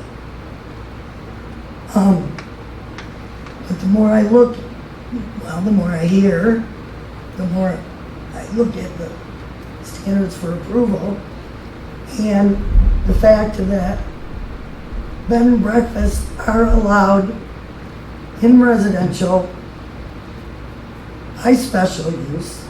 There's a reason for that. And they're the standards for approval. If this was in a residential area that, like my neighborhood, you wouldn't have a problem. But we don't have problems with parking like you guys do. We're not on the lake.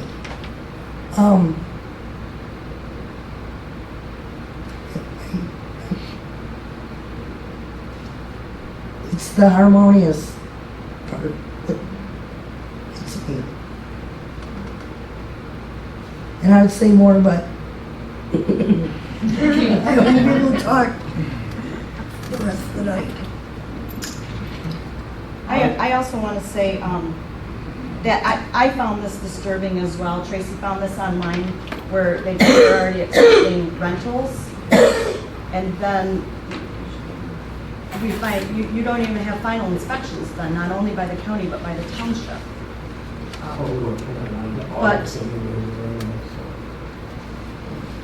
But every rebuttal letter was, we follow everything by the book, we do this by the book, we do this by the book, but you don't even have final approval. So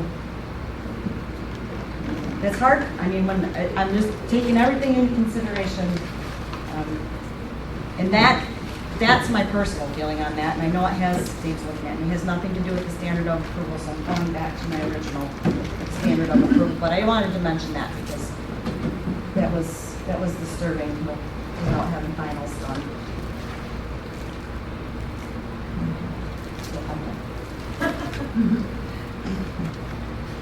I too struggled with this. I even made an outline of all the pros and cons. And some of the pros are, well, the people, they can't check in at 4 p.m. and they gotta be gone by 10 a.m. they're not gonna be there very much. It's like renting a motel room, which to me is not even appealing. And, you know, and I went down there and I looked and it's such a itty bitty lot. And the parking in for your home is itty bitty. And there was a vehicle parked alongside the garage, and there's no way you're gonna get another vehicle next to that unless it's a Mini Cooper. And,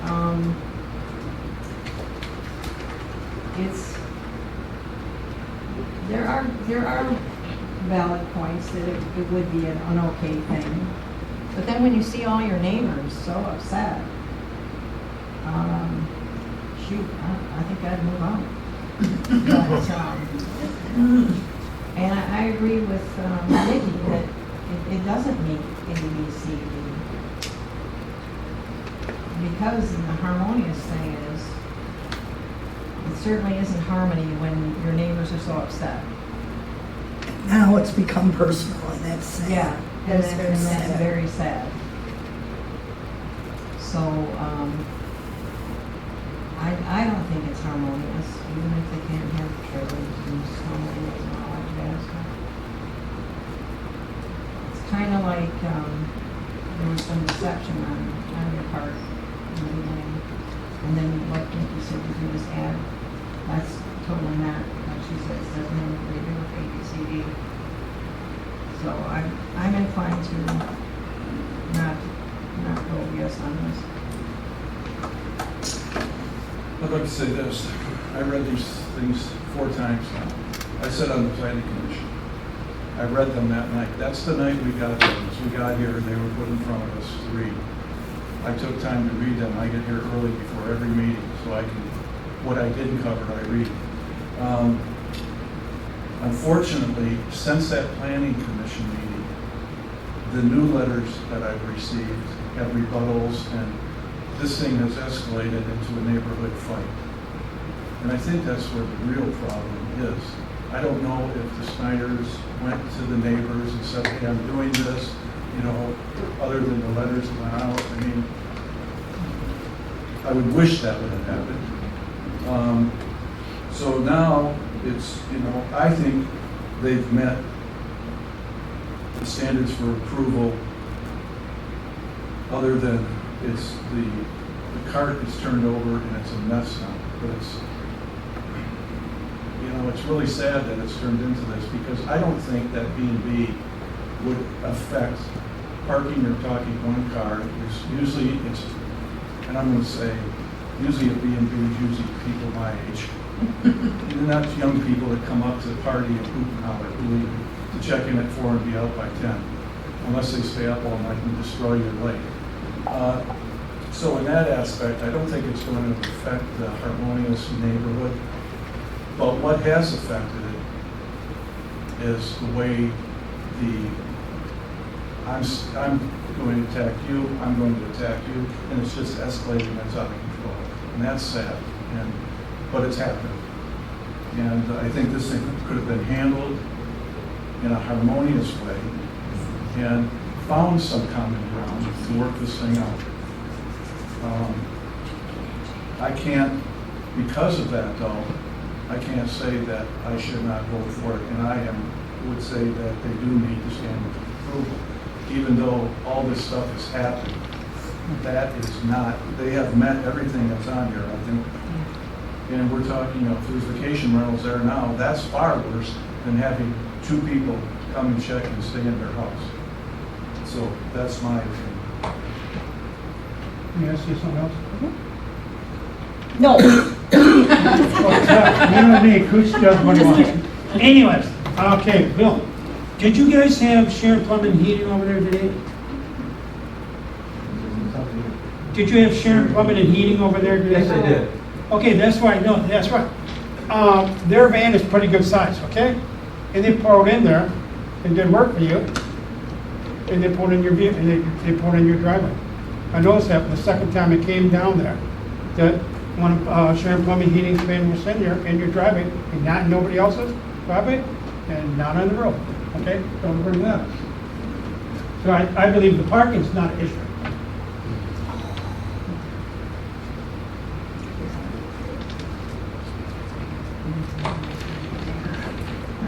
I don't feel the parking's an issue, but I hate the thought of the neighbors, I don't know what to say. Just, Anything else? Big Raj? I'm prepared to make a motion. I'm gonna make a motion to deny special use case SUSPR 19-06-03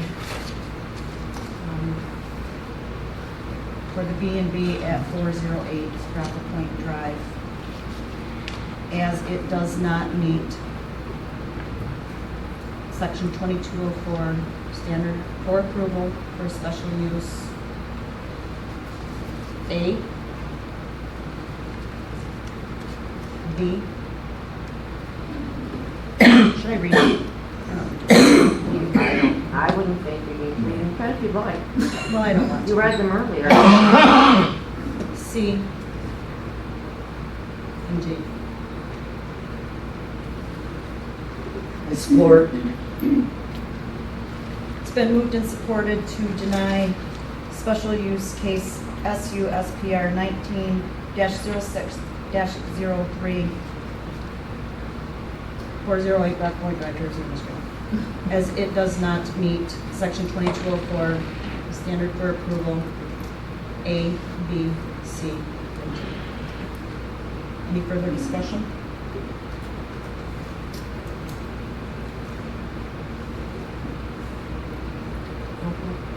Zeitz, yes. Please. Yes. Campbell, No. Fitzpatrick, No. Kuchera, No. Blonstein, Yes. and Wolfgang, yes. Motion carries 4-3.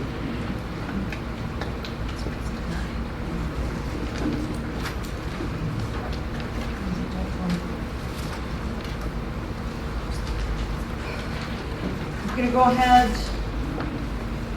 and open up the public hearings for special use case SUSPR 19-06-04. The Muffler Man, owner Jim Christensen.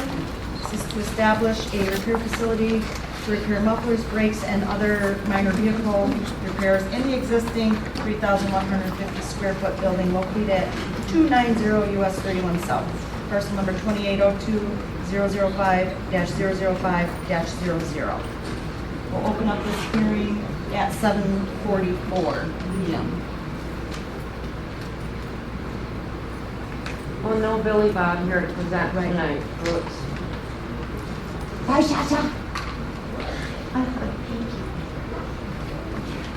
So this is one that came before you guys 3 years ago?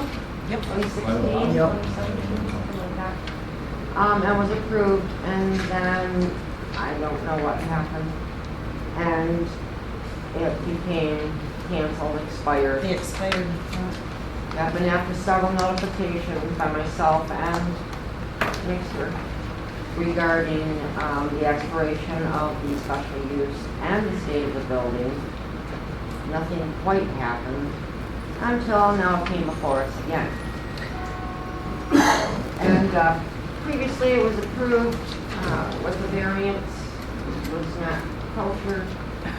But then Billy Bob took the wind out of my sails and they're going to take the addition down at required the variance in the first place. So, and that was not in the details in the site plan. Which just makes it perfect. Yeah, because then our next, I think we held his toes to the fire, Billy Bob, but thank you, regarding the time span of when this is actually going to happen. Yep, because it's on the dangerous building list. Yeah. And supposedly his client said he is going to. So, and that could be something you might want to consider because there is a special uses, there is the ability for the board to approve 2 extensions of a year apiece if it's not done in a 12-month period. So, you Make might that a want to lay condition? down, yeah, you might want to lay down some ground rules there. Is there anybody here from the public that would like to speak on this special use case? The place is there. I think even the Madison's moved out. Go ahead and close this public hearing for special use case SUSPR 19-06-04, the Muffler Man. It's 7:46.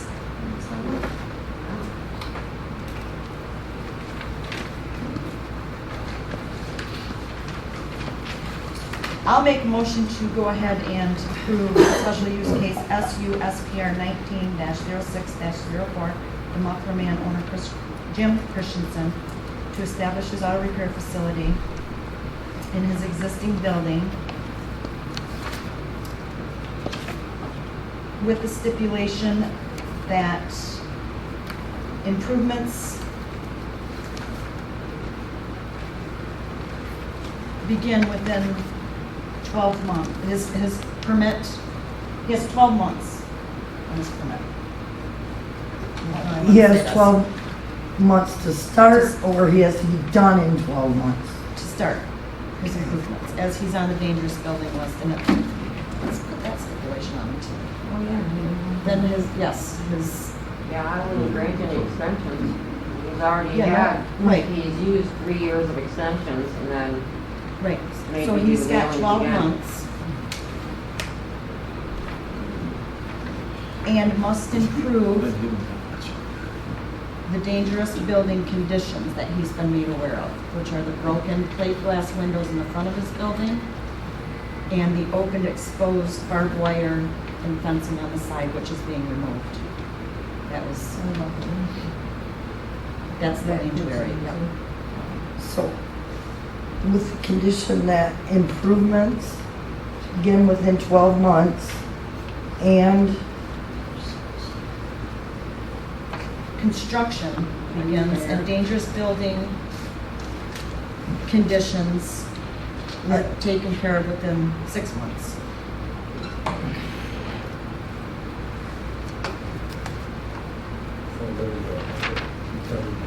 Yeah, because he's got, like I said, and they've been. I mean, he's been on that dangerous building list. Yeah, and- well, he's already gone 3 years now. Yeah, it was 2000 Phone calls, letters. Talked to him numerous times, sent him numerous letters, and they were always in Florida after the hurricanes building. Yeah. Well, they live in Flynn or something, don't they? I'm going state. I think the Flynn area.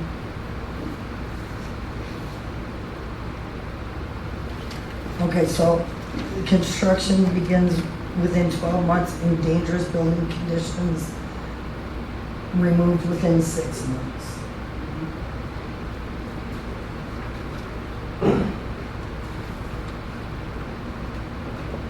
I support that.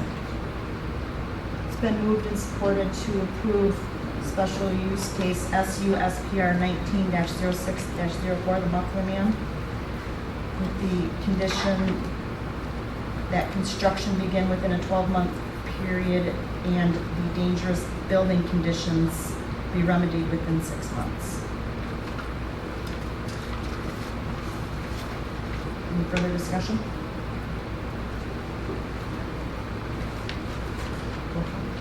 Please? Yes. Campbell?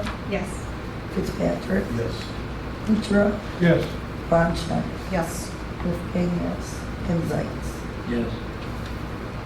Can you take up? Yes, please. I need to use the Well, let's restroom. close our public hearing.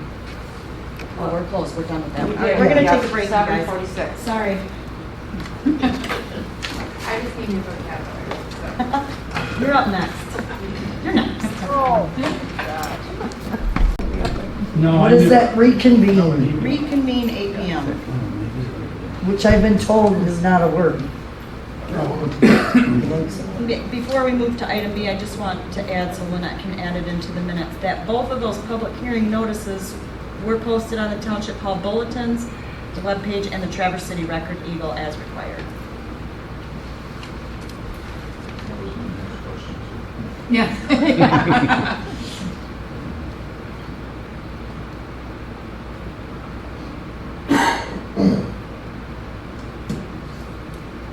You could, B, emergency services Services requests to purchase 5 new cardiac monitors and 3 Lucas CPR devices. Hi, everybody. Hi, Eric. Hi. This has been a very long and good process. We have Becky from Striker tonight. She does our strikers and our self-loading systems. We've been working with Becky for quite a few years, and with the striker She system. doesn't look Striker is providing us with a very good customer service and product.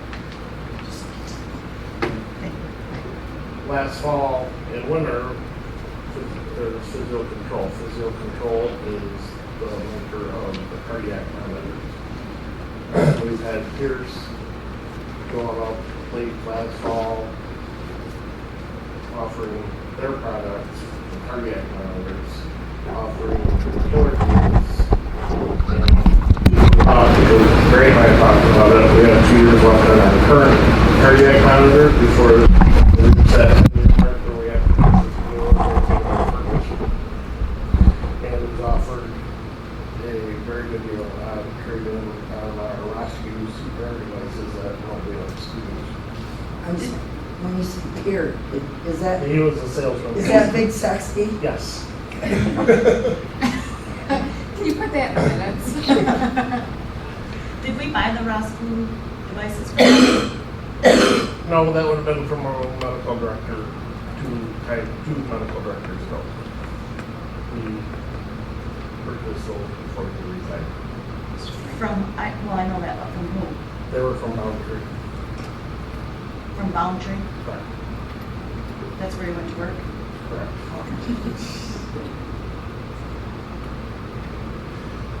So, Grant and I talked and we wanted to see what else is out there, other equipment. Grant drove to Calcasta because there was a Philips rep, which was another brand of cardiac monitor, to see their new product.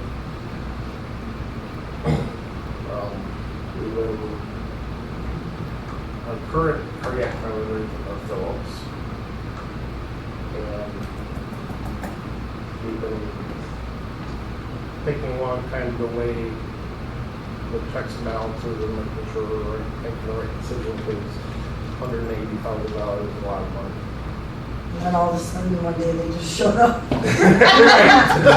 Only half of Is that the killer deal? 180,000? Yeah. So, through the process of trying to get new batteries for our current monitors, they're going to expire in a couple of years. The trade-in value of what our current monitors will be, what we're getting, they're offering for trade-in value for our rescue CPR devices and our current cardiac monitors is very good. And find out later that Stryker has purchased physio control. So my understanding, they were offering those deals to keep good customer service and advertise it, basically. I'm glad you said that, because I was going to ask you why we're doing that, but That was You're one all of the one company holdouts, now. is we thought they were offering these prices because they had a new product coming out, so we were wondering if they were trying to offload all their current products. That was that's one one of, of my questions, so.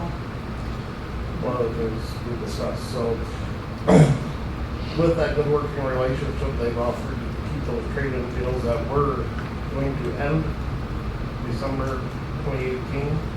They extended them till July for us.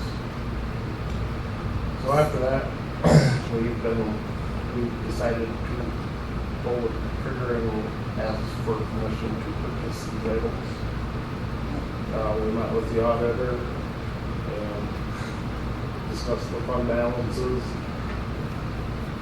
And I believe with the billing cycles from how last year there was 236,000 uncollected, and now it's down to 130,000. I'm not gonna, so that difference should be made up in the next 1 year's bond, if it's not balanced out. And this is the cardiac monitor, we know that's a big expense. This is something we would try to put away and save because we know we can have to do other expenses. So that's something we work hard at, trying to keep building that fund balance up. So in this deal, last time Becky was here, I asked her, so without this deal, please write up an agreement, same equipment, same trade-in values, and it works out to be just over $30,000 difference. If we did act now on this agreement that they're extending for us, if we did it next month, it'd be an additional $30,000. Basically, the trade-in value of our current equipment and the increased cost of the cardiac. So I know I'm jumping ahead here, but I gotta clear this in my mind because we've talked. This is the one we're gonna amend the budget and use fund balance Correct. and make 2 payments. And payment. Oh, you're getting really big. Okay, so, all right. So, Becky's here to answer any questions about the equipment or anything on the agreement. Because we have a ton of them. yeah, I'm like we would know what questions to ask. Great, about my the one. equipment. Does the monitor talk to you? Well, on the fund balance, Benetti, do they have that? Yeah, then got what, 700, They do. $700,000. I didn't think EMS was in that good a condition. It is. I mean, not saying anything negative. but Lauren I said- think it was. Basically, all of the funds are in good shape. Fire could be a lot better, but She's after all that marketing. Make it worth her while. It was like very energizing sort of situation to watch all that. So that alone made it worth my trip to see how everyone dealt with all of that. I have a question though, because Lisa would kill me if I didn't Okay. ask this. Can you get Big Sexy here to do the training on it? That is a guarantee. For a couple yes. days? Mhm. Yes. How many days would you like? Is it gonna add on to the cost? That'll make He- Lisa really happy. Pierce apologizes, but he did have, his tummy was hurting him today, so he couldn't make it. Oh. But he will make it up by coming out and doing training. Okay. Yes. Okay. I'm sorry to disappoint you by coming alone. Yeah. That'll make Lisa really happy. Yes. So, you need $180,000. 181. 294.30. 181, 294, 36. Oh, it's right in. I would move to amend the EMS budget, taking 181, let's just say $181,300 out of fund balance and use it for capital outlay for 5 cardiac monitors and 3 Lucas devices. It's been moved and supported to amend the EMS budget, taking $181,300 out of fund balance and use for capital outlay to purchase the 5 new cardiac monitors and 3 Lucas CPR devices. Any further discussion?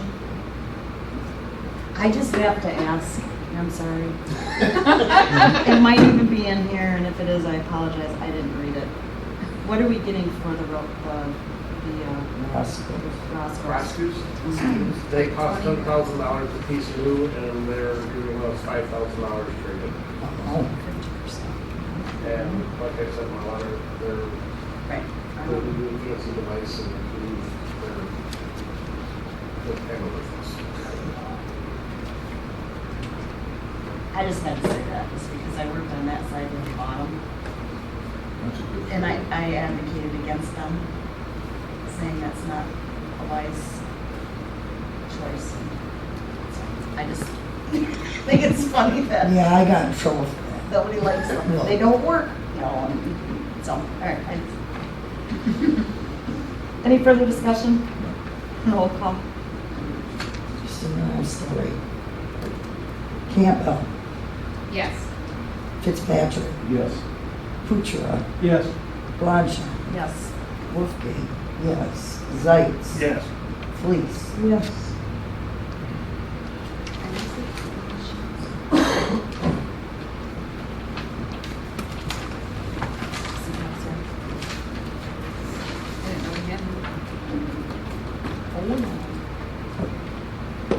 B. Grant Committee's office. Emergency Services request to declare surplus equipment. Here's got the 3 Panasonic Toughbook computers, 1 non-upgradable AED, and 4 old CPAP devices. What did you use the CPAPs for? They're for People with respiratory difficulty breathing. difficulties. People with respiratory difficulties. Okay. It's not for, I mean, not for. Not When kids. not when the guys go to bed. No, That's that- what I'm seeing. I'm like, they're not really Oh. on the I mean, ambulance it's that long. Just Yeah, make sure they know. exactly. It's a little more forceful. And what do you recommend for disposal? The dumpster. Grant, there's actually one service that still has some of the CPAP devices. We don't use them because you can't get the circuits that go from the machine to the patient anymore, but there's a couple of services that do still have a supply of that. So we'd like to just give them to those services to use for parts.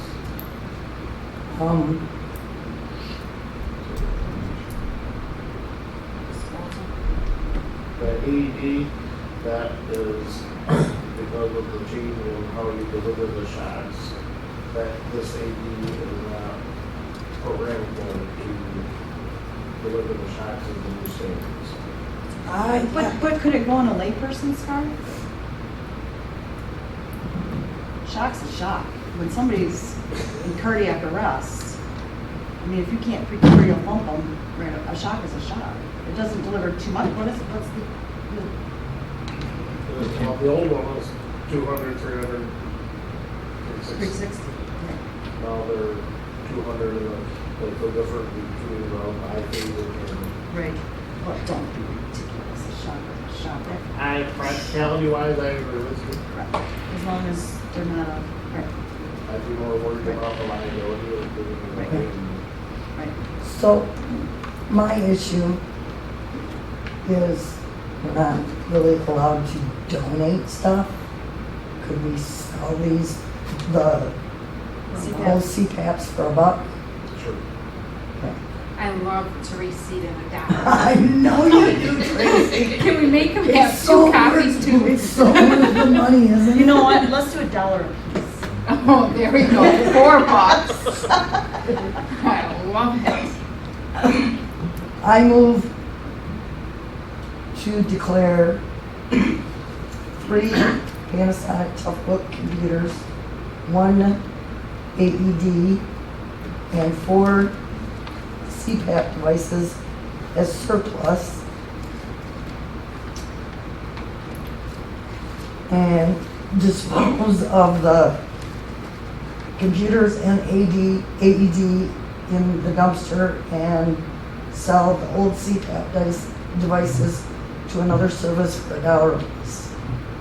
Can you say recycle and not throw them in the dumpster? Okay, to recycle. To dispose of them in the recycling bin. Support. It's been moved and supported to declare 3 Panasonic Toughbook computers, 1 non-upgradable AED, and 4 old CPAP devices to be recycled as appropriate. Any further discussion? What did you say? To be recycled. What's gonna be recycled? Everything. Didn't you say everything?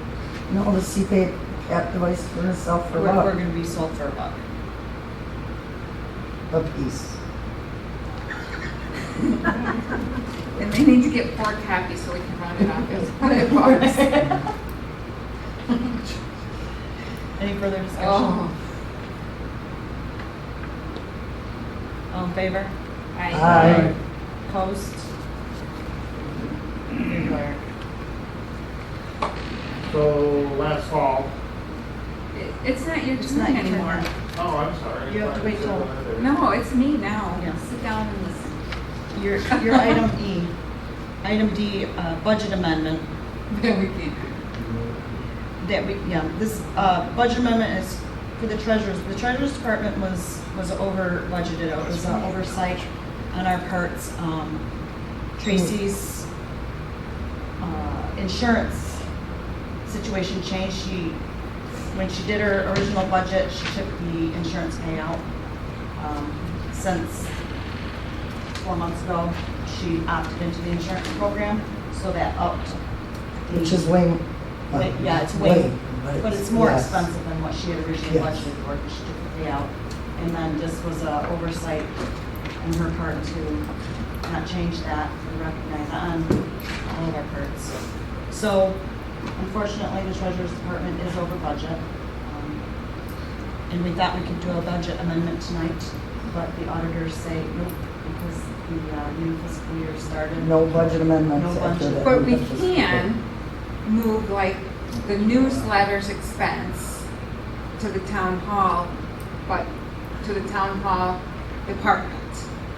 We can move that expense out of there so that we don't get dinged by the I state. still think that's, Lori said we consider- could. the last thing I saw was, she didn't quite understand it. Yeah, and I said, I want to move the expense, and you can do a adjusting journal entry to move expenses, you just can't touch the budget. So I guess, I'd have to go see how much we spent for tax bills and that. I guess,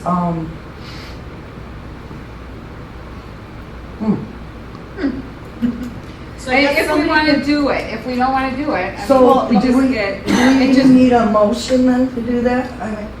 I would say yes, we need a motion tonight from this board with the board approval for us to double check with Lauren tomorrow to make sure that we can do the budget amendment by taking. No, not a Well, it's budget not amendment. a budget amendment, it's A movement journal of an entry. expense. Yes, a journal entry.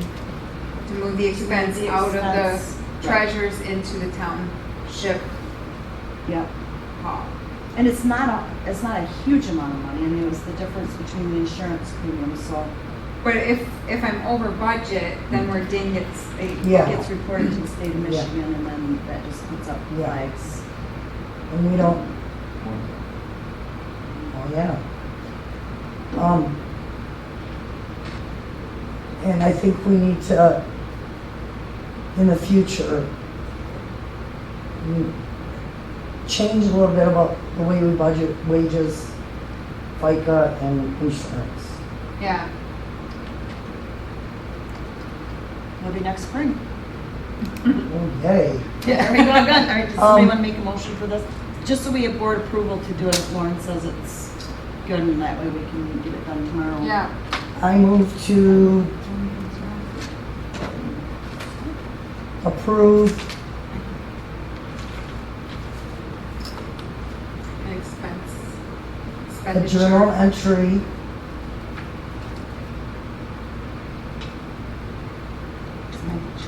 Of one budget cemetery.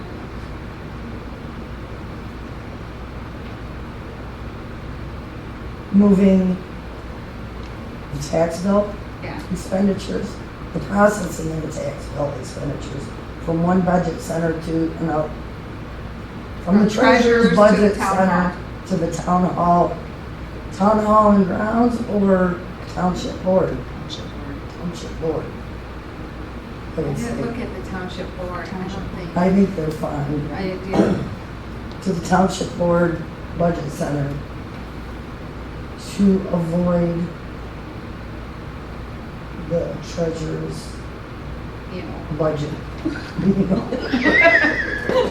What did you say about the plan? I know that was kind of a. That's okay. It's after 8. I can't remember what I said. Should we do pending the Pending auditor approval. Yes.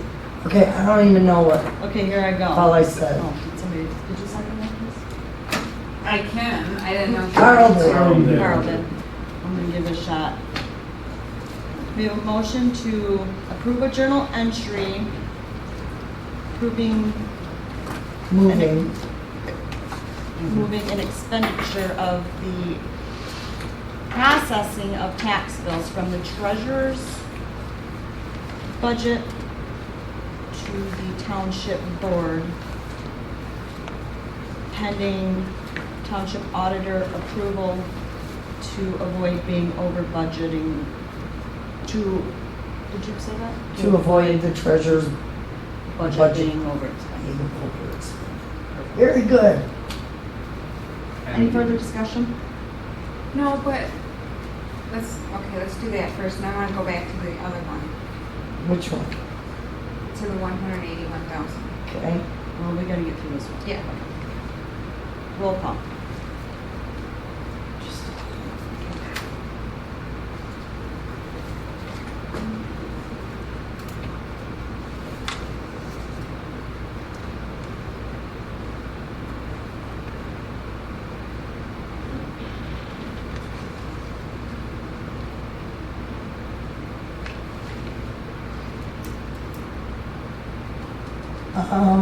Kuchera, Yes, ma'am. Fleece, Yes. Wolfgang, yes.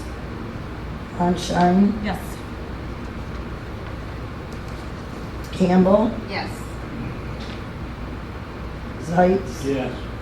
and Fitzpatrick. Yes.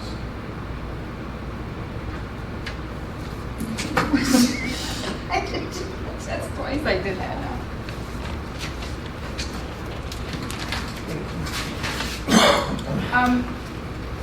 I think we're gonna have to do some sort of budget amendment, and I can look more into it by next thing. But by taking By next thing, what is that? by next meeting, by taking 181,000 out of my account, my interest is not gonna be what I thought it was I gonna be. gotcha, yeah.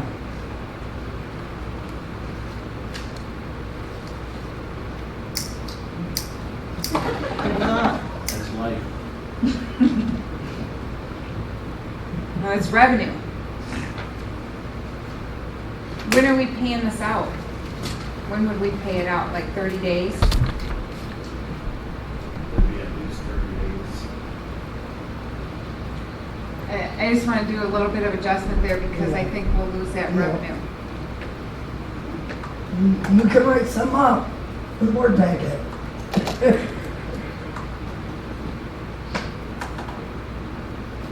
Okay, that's all I had. It just came to my mind when I was thinking, Very good point. just so we don't expect it not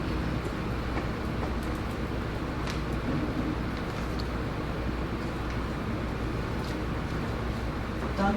Yep, yep. Okay.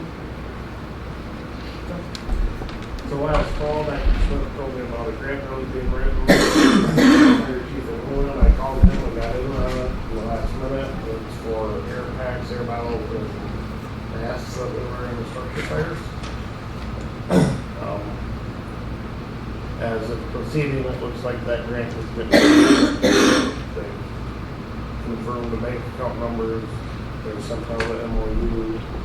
We haven't got the confirmation of the exact amount yet of what we're approved for, but we're assuming it's being approved for the full amount. And Blair Township would receive 15 new air packs, 30 new air bottles, and 22 new masks. Air packs are similar to monitors, they have a 10-year life, and we have 18 of them, and 12 of them only have 2 to 4 years left on them before we have to purchase them. So, in preparation of anticipating that going through, it's a 10% matching grant, and if it goes through in total, Blair Township will be receiving $113,500 $13,000 worth of equipment. So we're up to 10% of that. Awesome. So it's going off. Excellent. Excellent return on investment. Yeah. That's $100,000.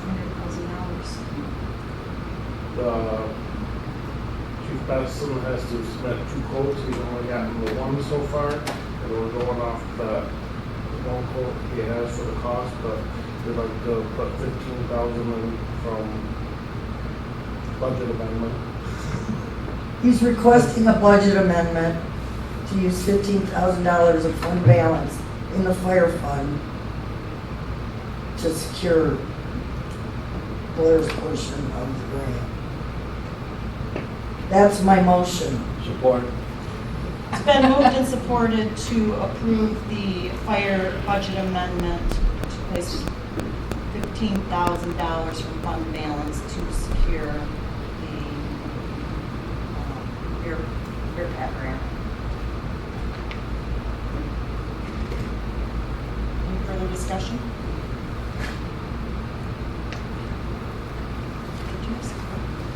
Yes, Roger. Kuchera, Yes. Wolfgang, yes. Bonstein, Yes. Campbell, Yes. Fleece, Yes. Fitzpatrick, Yes. and Zipes. Yes. Thank you very much. Do you guys need something? Yeah, I was gonna ask if you guys have a vending machine. Oh, it's right there.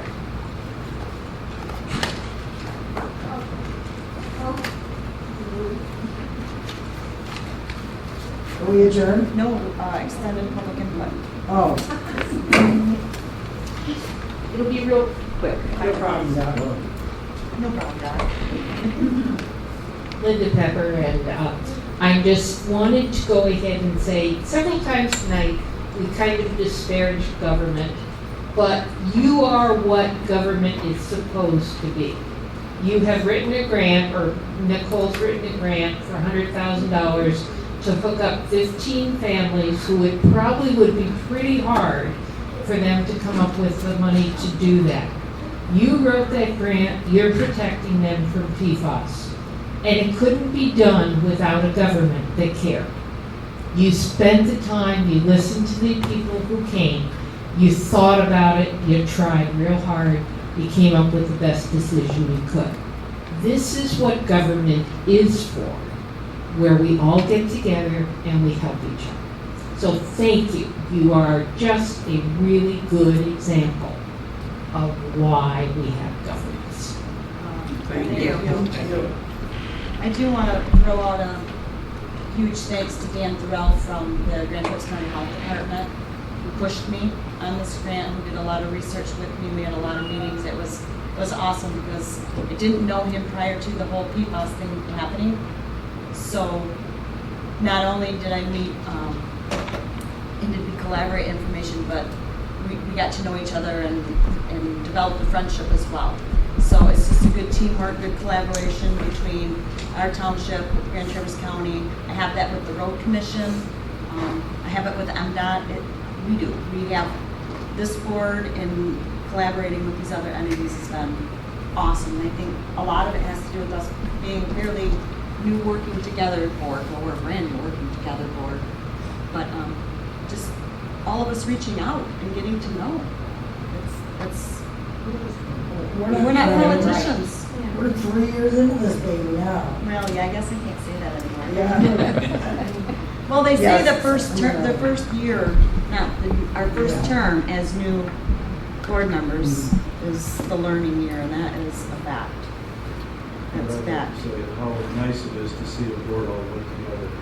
And all, not just here, but outside too, Yeah. or, you know, working within our community. You're doing it right. Motion to adjourn at 8:30.